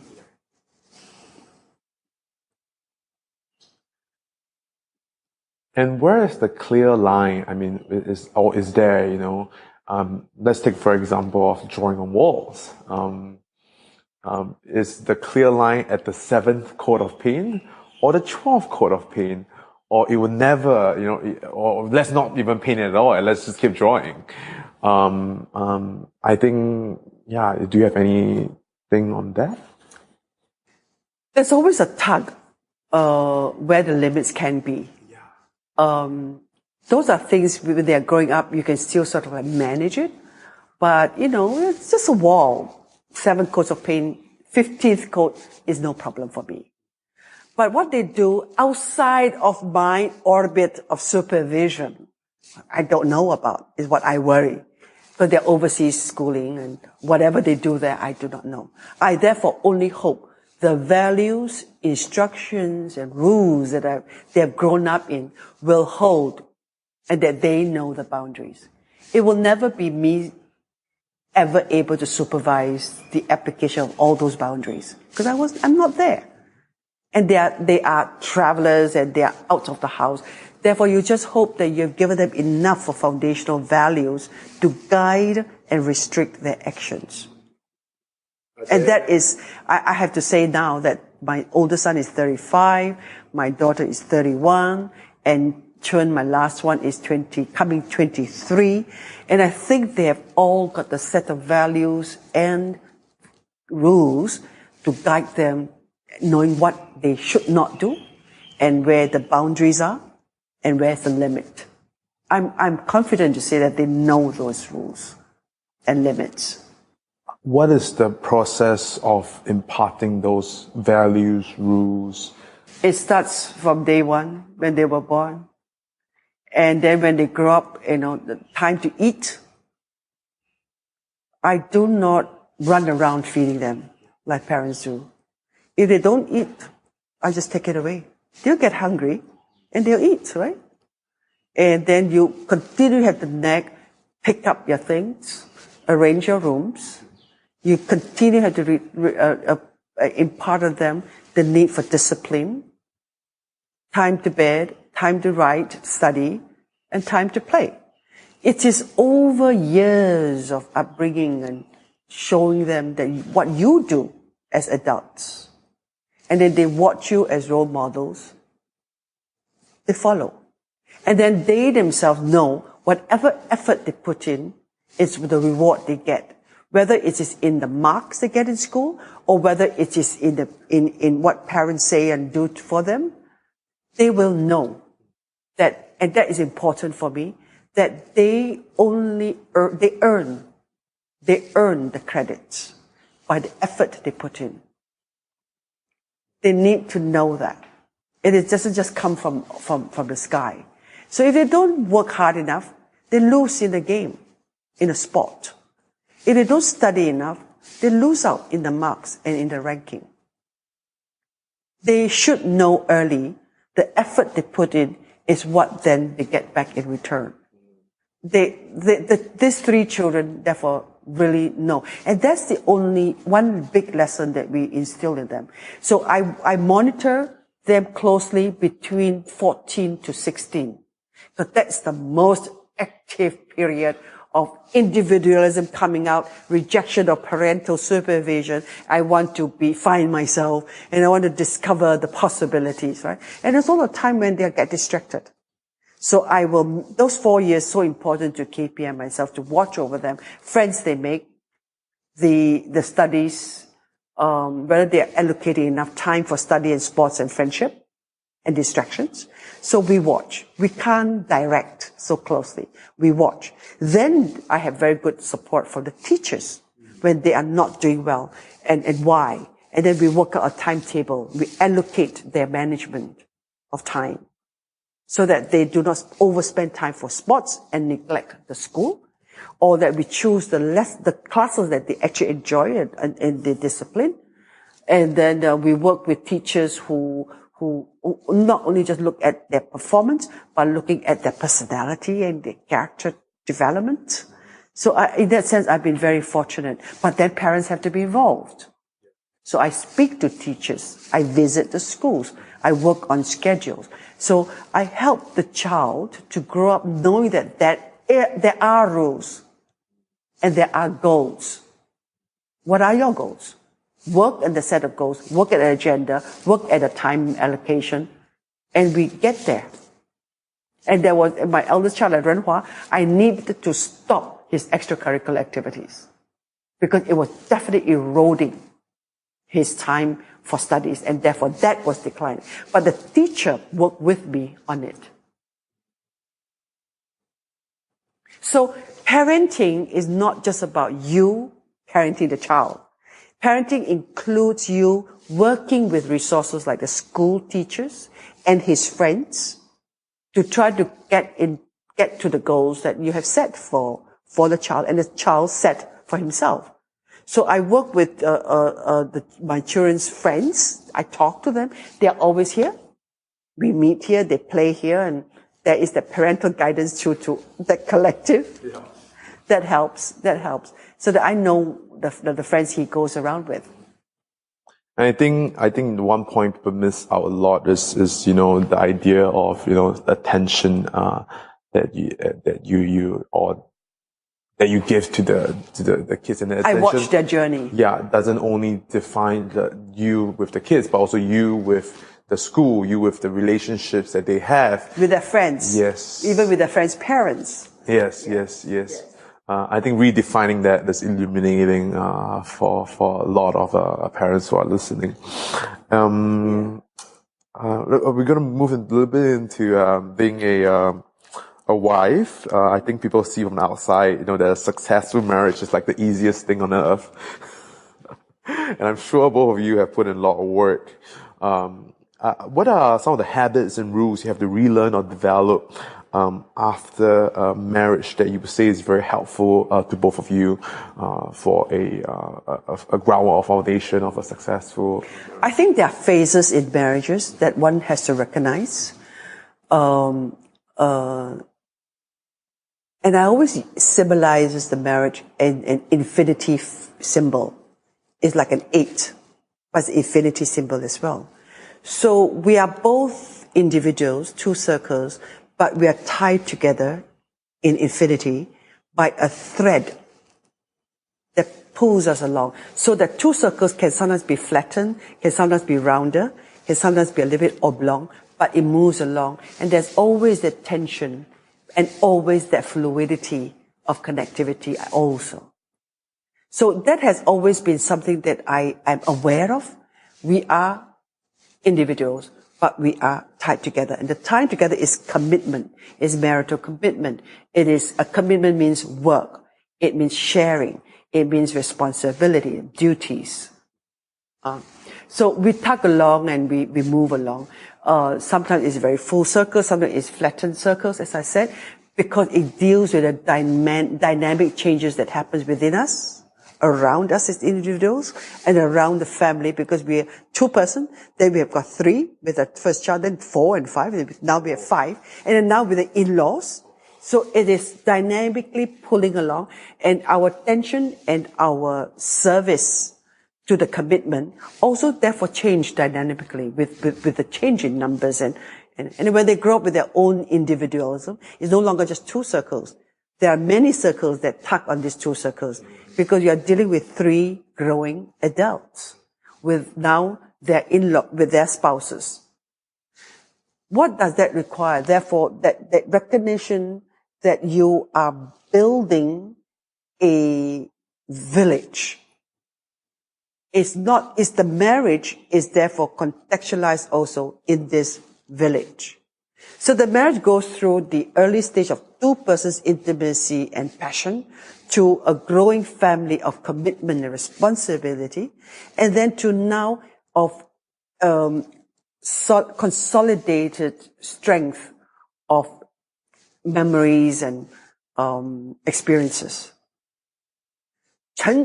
我们拥有 that 拥有, which is what you own, is a very powerful concept because it really means you have given time and commitment to the relationship, spousal, parental, in-laws.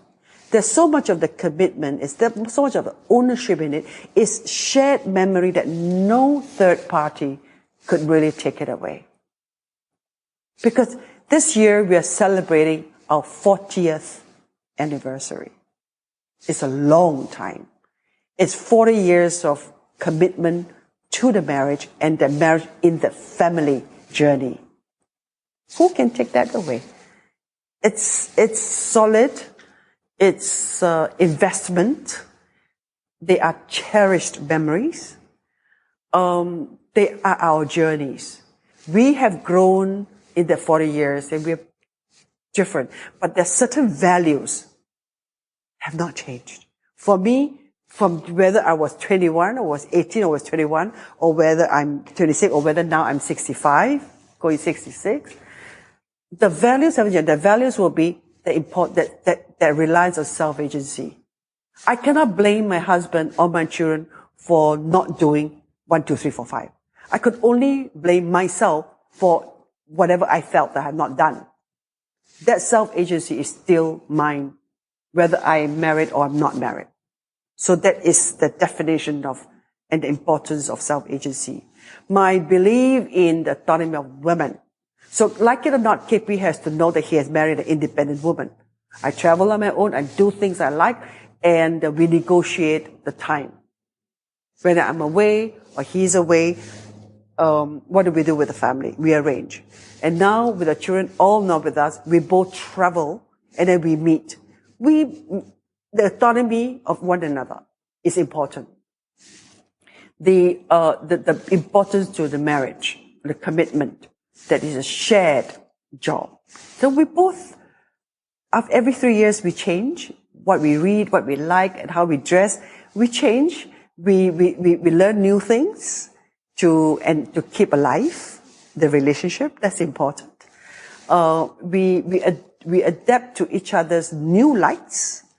There are certain things we both don't do. We both don't golf. He loves boats, and I get seasick. And I've done my duty this weekend in this rough sea in Pattaya to go on a boat cruise that he loves, but I was sick. But I told him I've done my duty as a wife and I don't have to do next 2 years of boat ride. So there's a lot of give and take, grow and learn together in the 40 years. We change. If you haven't changed for 40 years, my God, it's a boring marriage, yeah? But you change and you don't mind that change. Yeah. So from self-agency to commitment to the marriage and learning to commit to the family and raising and to travel and finding common things that we both enjoy. Like now we are planning a trip where we'll be driving from Zurich to Düsseldorf because I have meetings in both places. Because I'm a board member in two locations. So we were going to arrange a driving expedition. He loves to drive. I don't drive. I've crashed twice. And I think it's better for the world that I don't drive and get into accidents, you know. So, but then he loves that. So we will drive it. So we have to plan for common activities. Even though one party may not like it, you give and take. He doesn't like to go attend a concert and a Chinese opera or something. He does it because of me. So that's where the give and take. So this is an important word. The give and take in Chinese is rang. You give way. You give and take and rang. You give way. You can't find that translation in English. Rang In English, somebody say, give way. Is the best way. You give way because if you don't give way, it's a collision. In like a driving, a car is coming, you give way. Word that come to mind is sacrifice, but even then that's not a good word. No, that is not. Yeah. That is not the word. Yeah. So try to find the word rang in Chinese. It really is to give way. It's very gracious, meaning that you don't come into a direct collision. You give way. But you cannot be only person to give way all the time in life. He has to give way.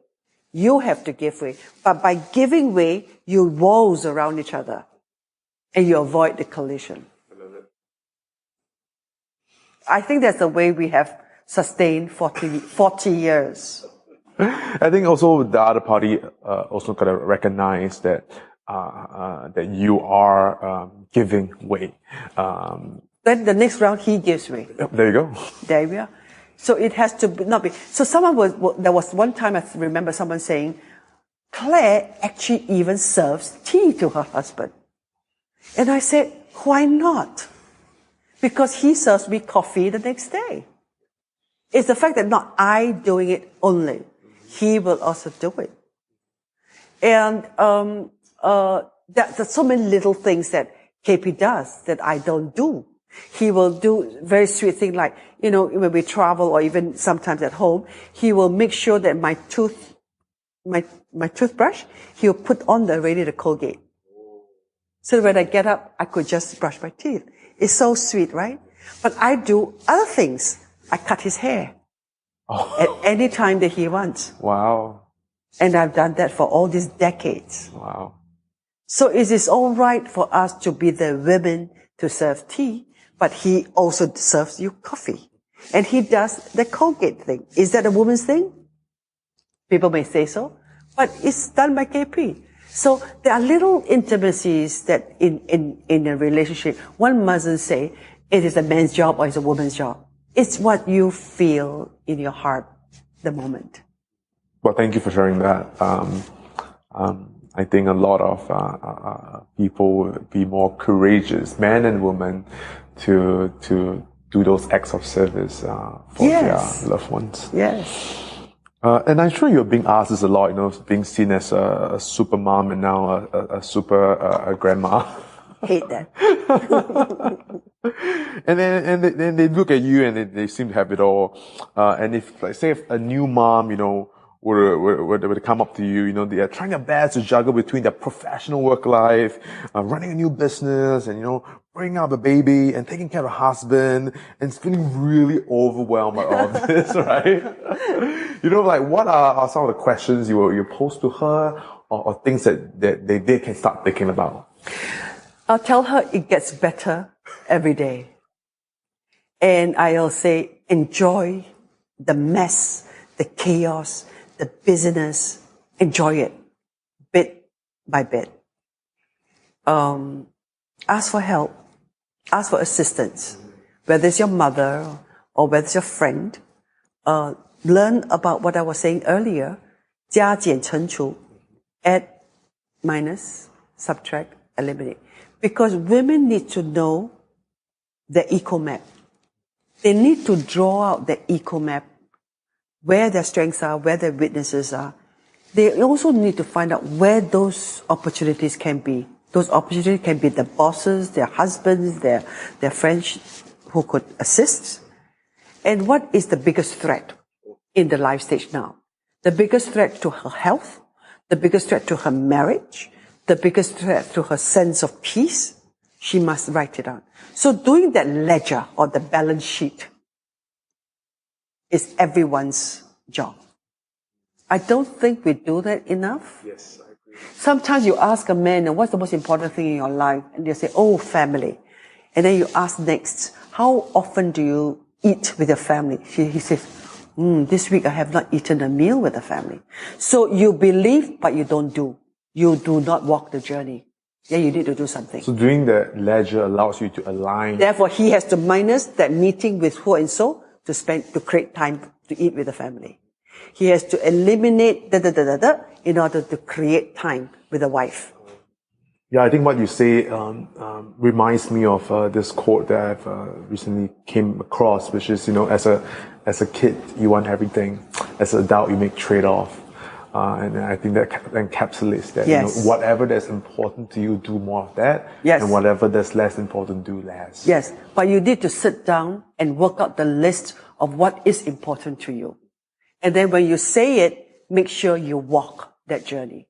And if you don't do it and you don't review it and reflect it, it may not happen, the years pass by. So the spouse or good friend need to be alongside to remind you of what's important to you. That's what the value of friendship. And is that something you do every week, month, year, quarter? I do have a checklist on a daily basis of what I need to do. Yeah. So for me, I don't work on the, like you do on your phone. I still go into a very traditional diary of a checklist of things I need to do. I always do it the night before, to remind me of what I think. And I also have a notebook where I write down a thought, a duty, a must do, someone to contact. I will always do. And it irks me when I do not see all the tick. It means I have not discharged my duty. Yeah? So that's a checklist. Yes, I do that on a daily basis. So you do it the night off for tomorrow. Yeah. And I do on an annual basis, I have a plan I work on in October for the following year. And that plan will consist of all my board meetings, all the travel plans, all the business development time that I need to allocate. I have it all planned. I'll send it out to all my related parties. Yearly. That's yearly. Yeah. But the yearly consists of all the quarterly must-dos And then quarterly already. translate to monthly to daily. Yeah. Then that plan is sent out to all my officers, so they know that period I provided for. And that plan is sent to KP, because he has his plan, so we need to align. If not, we'll never see each other, right? And that plan is, I will send it to my brothers, who are my mahjong kakis, so that we know the weekend that's set. And these plans are also sent to my three children, so they plan their holiday with us, so that we actually will create the family time. So it's a lot of planning and a lot of trade-off and negotiation, because it will clash. Then we amend. Yeah, in that family, 3 times a year. Yeah, but if we session. don't plan, nothing will happen. Every time we then start to invite, nobody could make the time because it wasn't planned. Yeah. I like that. So planning is so important. Planning for family, planning for work, planning for travel, all requires planning, because now I'm dealing with 8 persons in the immediate circle. And then with the village and with all the official duties, there are schedules to work on. When you came back to Singapore, did you guys move into a separate apartment, or do you move back into KP's family, like a traditional? No. We looked for an apartment. It's like a 2-room flat. Wonderful. Less to clean. I didn't have help. Got it. I was chatting with Violet, and she brought up the concept of viewing oneself as being water. Would you want to care to elaborate on Water? Yes. My daughter wrote something about that in my autobiography, that mother is like water. Water is, and there's a beautiful line in Chinese that says, 细水长流. Little droplets becoming little tributaries, and they become rivers, and they become lakes, and they become the ocean. I like the metaphor of water, because water is strength, water is forceful, and water, it can get into little spaces and then create impact. So the adaptive quality of water, it's something I like to remember, and a way of describing myself. I think I'm adaptive. I can get into squares, I can get into round, I can get into crevices, I can get into the ocean.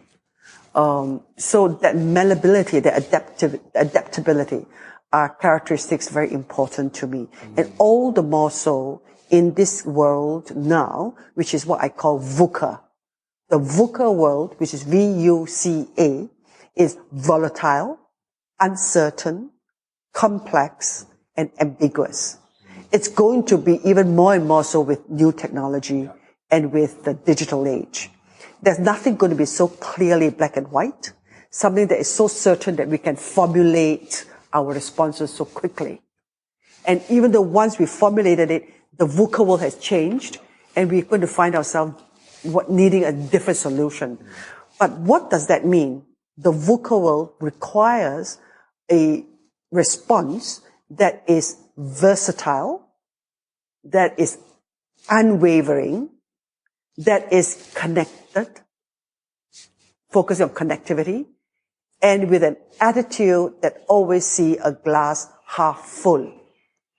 You need that VUCA response, as I describe it, versatile, unwavering, connected, and and positive attitude in order to overcome the macro VUCA world of economics. So water, I feel, has all those characteristics. As I said, water is very fluid. And it continues to flow. 细水长流. So it's, like it or not, it's going to be an element of eternity. Are there any practices one can take on daily or yearly to be more water? It's a mindset cognizance that respects differences, change, and not to be afraid of change and uncertainty and ambiguity. I think in uncertainty and ambiguity is actually an opportunity for becoming. That opportunity for becoming many different things is actually wonderful. Rather than such set becoming, you can become many different things, depending on situation. And that chameleon quality is actually a delightful one, a fairly colorful one, because you do not pigeonhole yourself. So you can see myself in a very formal meeting, you can see myself in a hawker center, you can see myself mad in a party, you can see myself very stern at a board meeting too. So in a way, I feel that versatility and adopting a repertoire of skill sets to manage a situation, it's something you grow with with maturity and with experiences. I think just coming back to your point also on being water and how actually we have pretty similar view on the same idea. Was that, the fighting of oneself, your own voice versus societal voice. And, that concept of being water sort of encapsulate that. Because for me, I feel that being water is that you can have a different mask when you're in a different situation. But the person behind the mask, which is the water, still stays the same. You are a very different person when you act with your mom, and your colleagues, and with your husband. But it's always the same, but you can shape shift. I flow through all of that, navigate it. Yep. Yeah. So for me, actually, you talk about being the one's voice voicing out versus the world's voice, like what it is that you own. And for me, that water was the sort of concept that sort of ties everything together, so I can flow easily through different. So the metaphor is that water cleanses. It takes away all the evil, angry feelings I may have. Water nourishes. It reinforces the strength within me. Yeah? A water shapes. It could shape a landscape. It could transform. So those are all a very important impact. And so I feel that water is a metaphor I like to use in the way I conduct myself within circles, in life, and at work. We're going to dive in a little bit into reading because I read that you read very extensively. Not quite. I don't have enough time for it. I have to read a lot of reports. I have to read a lot of the news bits. I actually listen to what people say. So in that sense, they read and then I absorb what they have read and then process it and package it. I would like actually more time to read. But because I'm doing a National Book Development Council work, I read a lot of children's books. That's easy because it's just few words. So it's very quick to read. But actually now reading children's books as an adult is wonderful. Because you put it immediately, you digest a lot more meaning in between those words. Economy of words, but depth in understanding. How does your planning looks like in terms of your reading? Do you plan reading time into your weekly schedule? Long flights are very good because I can do a lot more reading of the magazines, etc. And I now sometimes download books into my iPad so that I don't have to carry books around. But I actually watch a lot more movies on long flights and on a daily basis because those that I watch actually satisfy me in many different ways. It satisfies the mind because I watch classics, yeah. So like dynasties, the series in China. Oh, yeah. Yeah, so I know about China. Because that's a content for me to use when I meet with Chinese partners. Yes. We talk about the history. It is visual because they're beautiful settings. So I learn about design. And you know that I'm a retailer too. So I do the retail and design work. So it gives me colors and all that. And it gives me the language. It polishes my language competency in Chinese. So I will make a note of some of those important phrases that I can therefore use. So watching a series is not just entertainment. It's edutainment. It's purposeful because I learn about phrases. All this helped me in ice breaking with Chinese partners. It's wonderful. And on that note, because I think you as a person, you also read a lot on Eastern philosophies and authors. I enjoy that. Yeah. If you were to give one recommended reading for, say, for example, year 3 of a class of sociology students, who would a book or an author or philosopher you would recommend them to if you can only give one? I will, someone with like your name, Viktor Frankl. Viktor Frankl. Man's Search for Meaning. The Man's Search for Meaning. Because one is a person of the other generation, yet I think his views transcends all centuries. It's also a search on self-agency and on the meaning and purpose. I will fully recommend any adult young person to start reading him. We're going to dive in a little bit into routines and habits. How does your first 90 minutes of your day look like? Habits, rituals. First 90? Yeah. From you wake Clean up. your teeth. Oh, okay. Yes. With the toothbrush. Yep. Yeah. Clean your teeth and something that I kind of realized that not many people do. And it's something that I was brought up with. Towel your face. People clean their face with all these lotions and all that. I don't. I don't have that habit. I towel it. I use a towel and just clean my face. Is it a warm, wet towel? Towel. And just clean. This is dry towel. No, wet. Oh, wet. Wet towel. Wet towel. Towel your face. With clear water. Yeah, if not, I will not start the day. I do not feel my day has started. Mm-hmm. And what time does it usually... First thing, after you brush your teeth, you towel your face. 6 a.m. or... Oh, no way lah. When I wake up, it could be 8 o'clock. Anytime. Anytime. The first habit is brush your teeth and towel your face. There are 2 things I could not do without in the morning, and the day has not begun.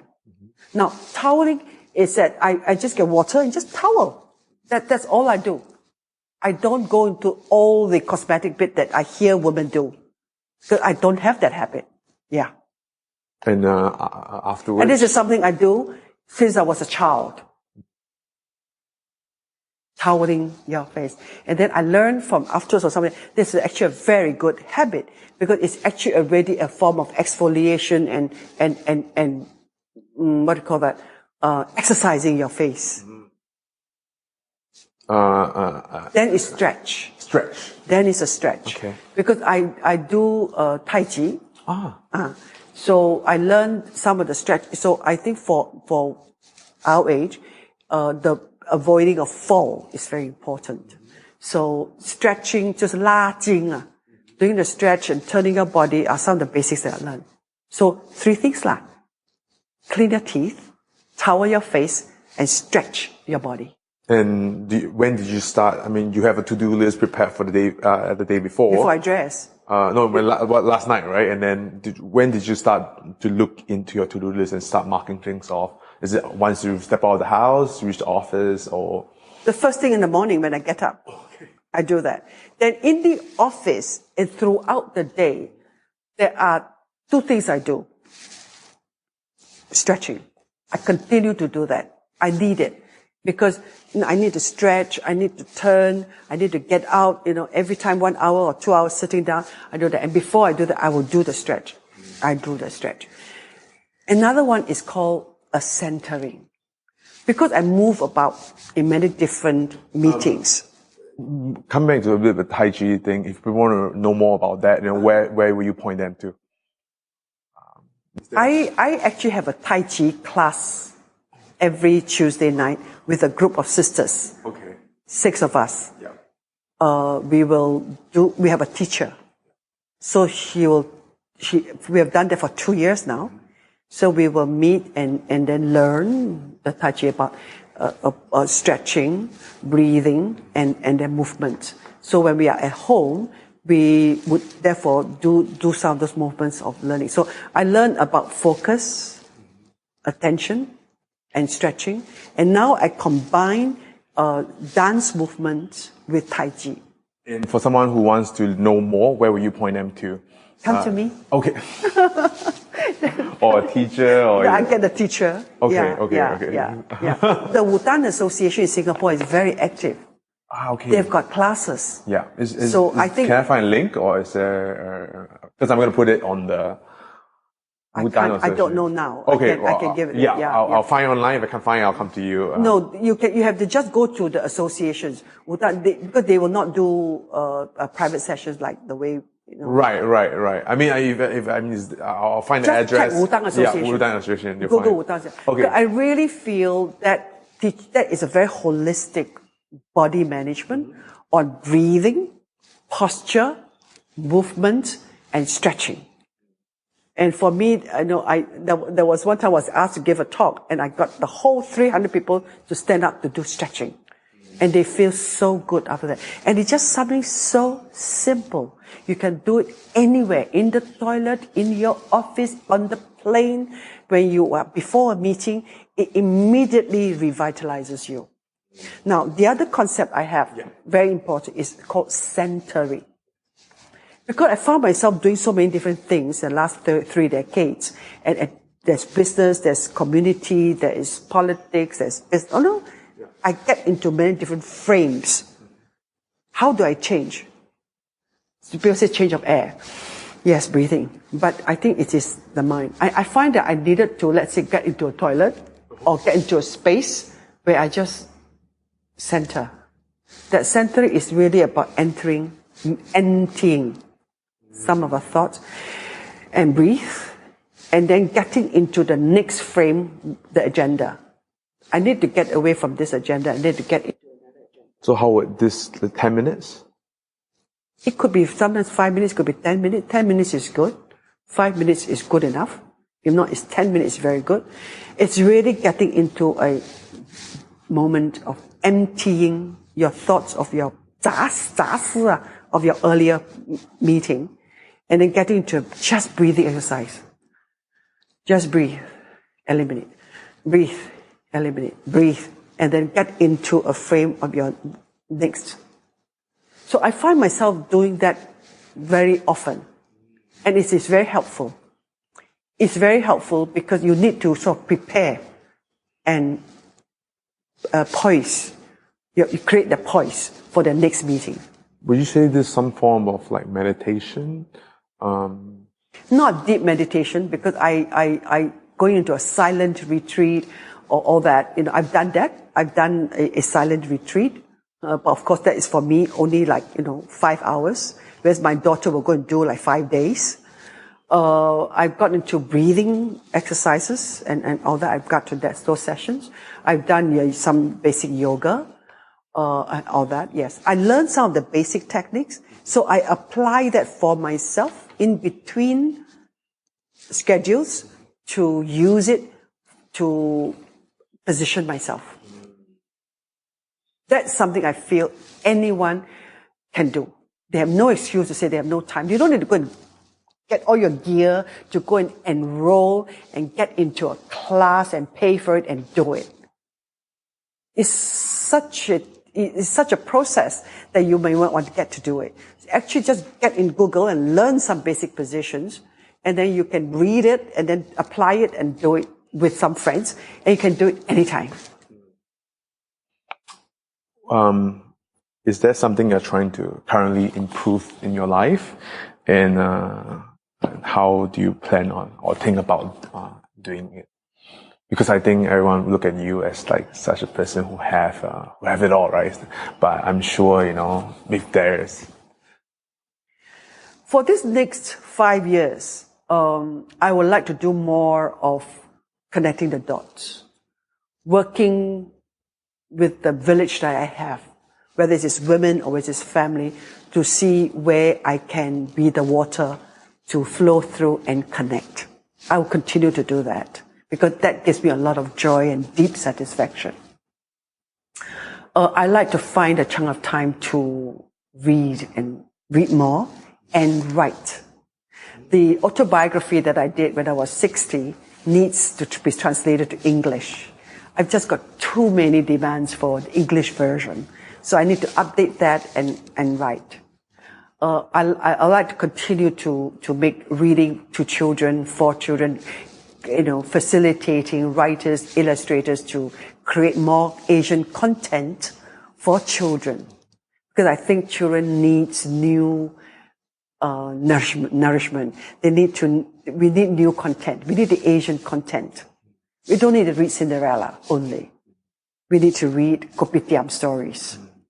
We need to read what Singaporeans write about Singapore. We are 52 years old, Singapore, right? Yeah. And we need the content to capture the stories and narratives for our children. I would love to go back to dancing if my bones allow. I grew up with dancing because that was what my mother put me through as a health management strategy. But I love it. I love dancing. I love to learn to dance new kind of dance forms. It is, not what hip hop. No. Oh, no. No. Not the fair, but just dancing, So when I discovered this, dance, yoga with this Indian classical dancer, our teacher, it was wonderful. It is such free form. She taught us some basic Indian dance forms, techniques, and then you put on the music. Depending on what you feel and what you're good at, you just dance. It's free form. With the music and learning the dance form that she taught us, whether it is stretching or whether it's a hand movement or whether it's a body movement, it was wonderful. It's all about stretching and breathing and expressing. I like to do more of that. So let's just dive into a quick round of questions. The answer is short, but the question is short, but the answers don't need to be. What are some books you have given most as a gift? Very selfishly, I've given away a lot of books by my youngest son. His book of poetry. Yes. Because it was sort of for me a creative product and something that he's done on his own, which I'm very proud of. And I have a lot of copies of it. So that's recently something that I've given out a lot. Or else it's been books that... Shrines. Okay. Yes, Shrines and Strengths. Yeah, I'll show you. Yes. Yeah. The other one that I support, writers. So there are Willie Lim's books. Recently was Ho Peng Ki's books on his own stories of his political life. So I support writers like that. So I buy that in bulk and start to give. And children's books like Water, So Water is a children's book. Yes. Oh, okay. Yes. I'll give you a copy afterwards. Who's the author?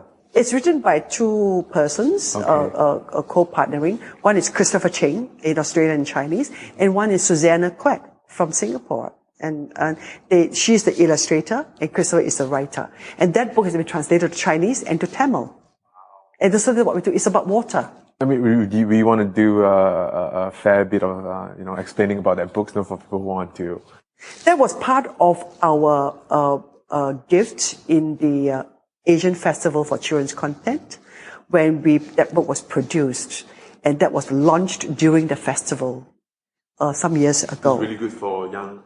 It is only for children. Oh, okay. It's really to appreciate water, the value of water, and that book spins off to many other forums and seminars, and even PUB, was engaged in it, so that we want people to appreciate water. But my generation, we actually queue for water. Yeah, there were some dry seasons when we had to switch off all the taps and we all have to queue to get buckets of water home. This bucket is for washing, this bucket is for food, this bucket is, rationing. So, strine and water. Yeah. Okay. What is your favorite documentary or movie? I like to watch Chinese not documentary, but, movies. Some of them are documentaries where they will interject with filmlets, but they talk about the various dynasties, about the different emperors and what they do, etc. I like that. The one that I'm watching now is the Qin. The Qin. Qin dynasty. Da Qin. Yeah, the Qin dynasty. And they talk about and I like and I also like the Qing Chao, or the three emperors. Yeah. Yongzheng Huangchao, Kangxi. Wow. Can I find that on the internet or link somewhere? These are old documentaries. Okay. These are old documentaries. And then you have also the movies. They try to, create those dynastic struggles. So the one I'm watching was on Xiang Yu and on Liu Bang. That means the start of the Han dynasty. If I would have tried to find out on the internet, what should I would give it to the title so everyone knows. Okay. Yeah, I want to put a link so people know. What have you purchased recently under $100 that's most impacted your life? A correct weighing machine. Okay, what brand? Because there was some machine that actually doesn't work very well. It sort of tells you you're always at the weight, so you're very happy. Finally got a new one. I said, oh my gosh, So that has correctly weighed us. And then when I see that on a very heavy week of gourmet expeditions, whoa, it goes up to like 55, 54. Say, the next 3 days will be no carb, no meat, salads. And so it instructs me and guides me on my dietary management and my events management. So I will aim at 52, which is the right balance. And anytime it shoots up to 54, I know what I have to do the next week. Do you like your weighing machine so much as to recommend to others? I will let you know. It's just a very simple square piece of thing. Yeah. Okay. Yeah, it's less than $100. Right. I think. Yeah. Yes. Yeah. No, I mean, is a brand that people can? No, it's just having a good. Because even if it's a bad one, it registers you, it benchmark you. Then you use it as a benchmark and you work yourself up, or down. But that, I tell you, has been a specter. It's a morning ritual. After the cleaning teeth, after the toweling, it's a weighing machine. You look at your weight. And then you know today, in lunch, what you order, if you're invited. Should you go with steak or should you just take salads? And then you also know the next 3 days, if you have all these dinners lined up, you better watch it that go for fish or eat less of something. It tells you about your dietary management, which is very important. Because if not, you just eat, right? And because all the food is so delicious, you don't care about your weight. What is the worst advice you see or hear being dispensed in your circle? Worst advice? Very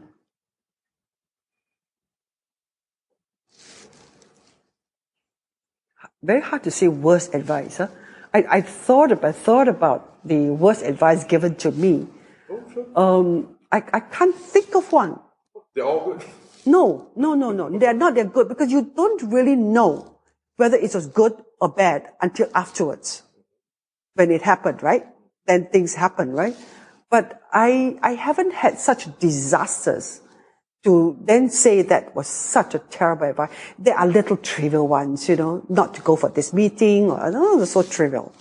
But I hear parents telling, and I see storyline in movies, when parents tell daughters, go and find a rich man.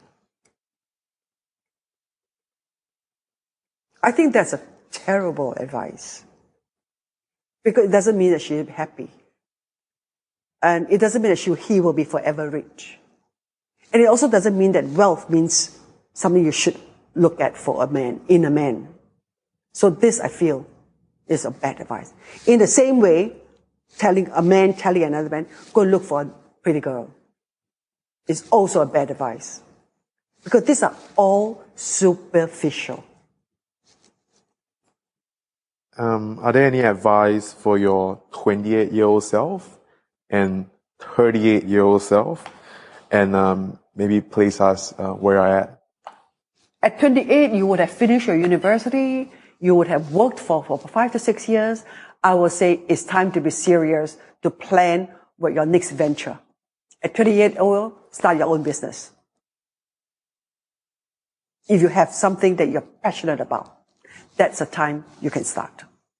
At 38, if you're not married, think of marrying. Find the right man, have a child. If you're already married, this is also the time. Your children will be very young. So enjoy that growth. Be part of that journey. And where were you at 38? I lost my mother. I suddenly felt I was the woman in the family, the woman and the mother in the family. No, I lost my father. And my mother had a stroke when I was 30. So I knew about health management early because I was the only girl in the family. Mother had a stroke. I had to be the one to change, nurse, wash her.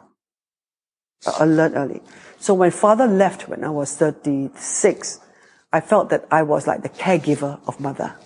And then I lost my mother at 46. Then I became the mother, woman, sister in the clan, so-called, yeah? So at 38, I just lost my father. My son was really young, just about 7 or 8. Then I had my daughter. So I was a young mother, raising 2 kids and doing part-time teaching at university. Any advice would you, if you were to, for her? Life gets better. And that, enjoy the family. Sure. Every day is yet another day. You just do it better. When you think of the word successful, who came into your mind and why? The notion of success for me, it's about someone who comes to terms with himself or herself. And I don't see a huge lot of that in what people think are successful people. Because I think sometimes discontent is actually the driver of achievement. But the sense of success is not tied to that, always. And back to what I said earlier, someone who knows himself, herself, and his or her situations, and able to come to terms with it all, and be service to the community, and is happy in disposition character, is a very successful person. And that is rare. I see in what we call successful personality, but I see a lot of discontent. I see a lot of their dysfunctions. I see a lot of tension in company. Do you call that successful? Not sure. They have achieved a lot. I'm not entirely sure that is called successful. So there are some people whom I feel are very average in all the indices of what you see as tangible achievement, but are people who know themselves, who know themselves well, know where their limits are, able to yet be very embracing and nurturing, and coming to terms with life, with it all. I really feel they have a very successful life in that sense, although you may count on their achievements as not huge. So I think it's a matter of perspective. What are some of the most common misconceptions about you or your work? Oh, that I'm wealthy from the day one. Everyone, even I tell them that I live in a 2-room flat. No way. I say that I have a double-decker bed. I slept with all my brothers. Wow! And I explain to them about the canvas room. You know, they don't know what it is. And when I was given only $15 a day, a month for my university years, and with that, I manage my books, my dresses, my shoes, everything. So I know a lot about budgeting. You know, so people just think that Claire is wealthy from day one. So that's the biggest misconception about my origin, my growing up, and who I am. Other than the morning routines that we talk about, are there any other habits or rituals that you find important for your life? Watching videos. Because I don't sit and just watch. I do that maybe just 1 hour, just to get myself off from the day's effort. I put it on and use my ear and listen while I do other things. So that has been something that I grew up as a child because I only had Rediffusion. We didn't have TV until I was 16. So we depended on that $5 Rediffusion.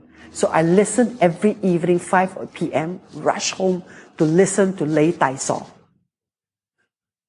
I listen to story. So storytelling and narratives are so important to me because that's how I learn. I listen to all my seniors when they talk about their work.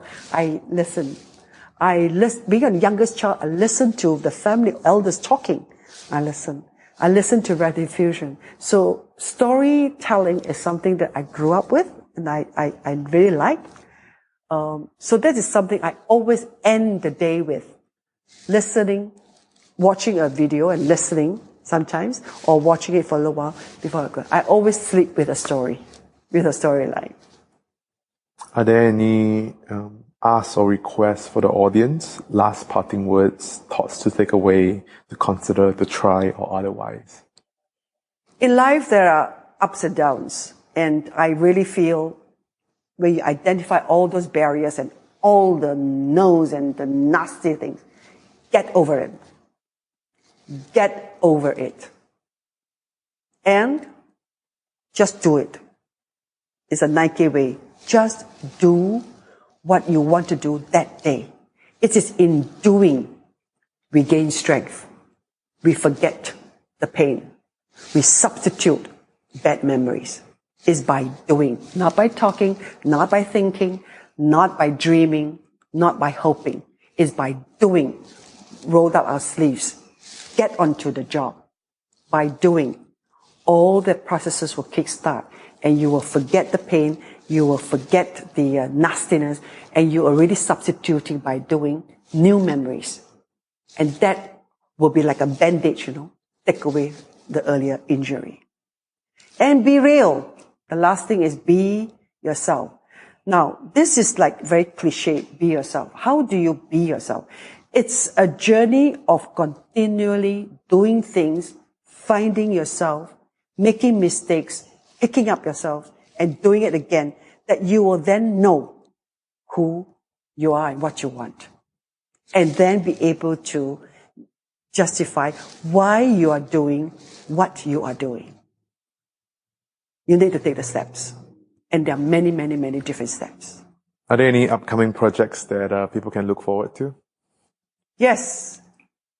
Come to the festival, Asian Festival for Children's Content, and be delighted by the 100 new titles that Singaporeans have written for children in May 17th to the 23rd.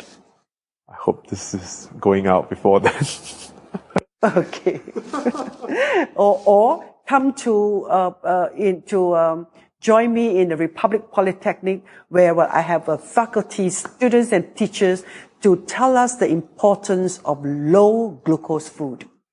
We do not eat well. We eat hawker food that is too rich in oil, salt, and sugar. So we need to learn about caring for the body, because as parents, we need to learn how to provide food that is nutritious and healthy for the next generation. So join me in the Shireen Foster program in some of these Conference on the Move visits we make that help to inform us on how we should manage our health. And the last question will be, where can people find you or your projects on the interweb?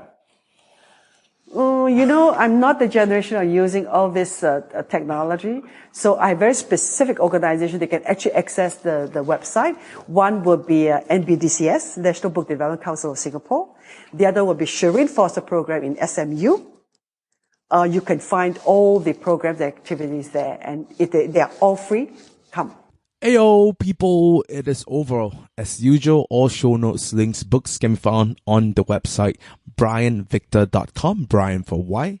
And if you have any misfits you'd like to hear their story or you'd like to learn from them, any specific topics, feel free to drop me an email. Thank you once again for taking the time out to listening to this humongous, long episode. And I hope you learned something from it as much as I do, and have a fantastic week ahead.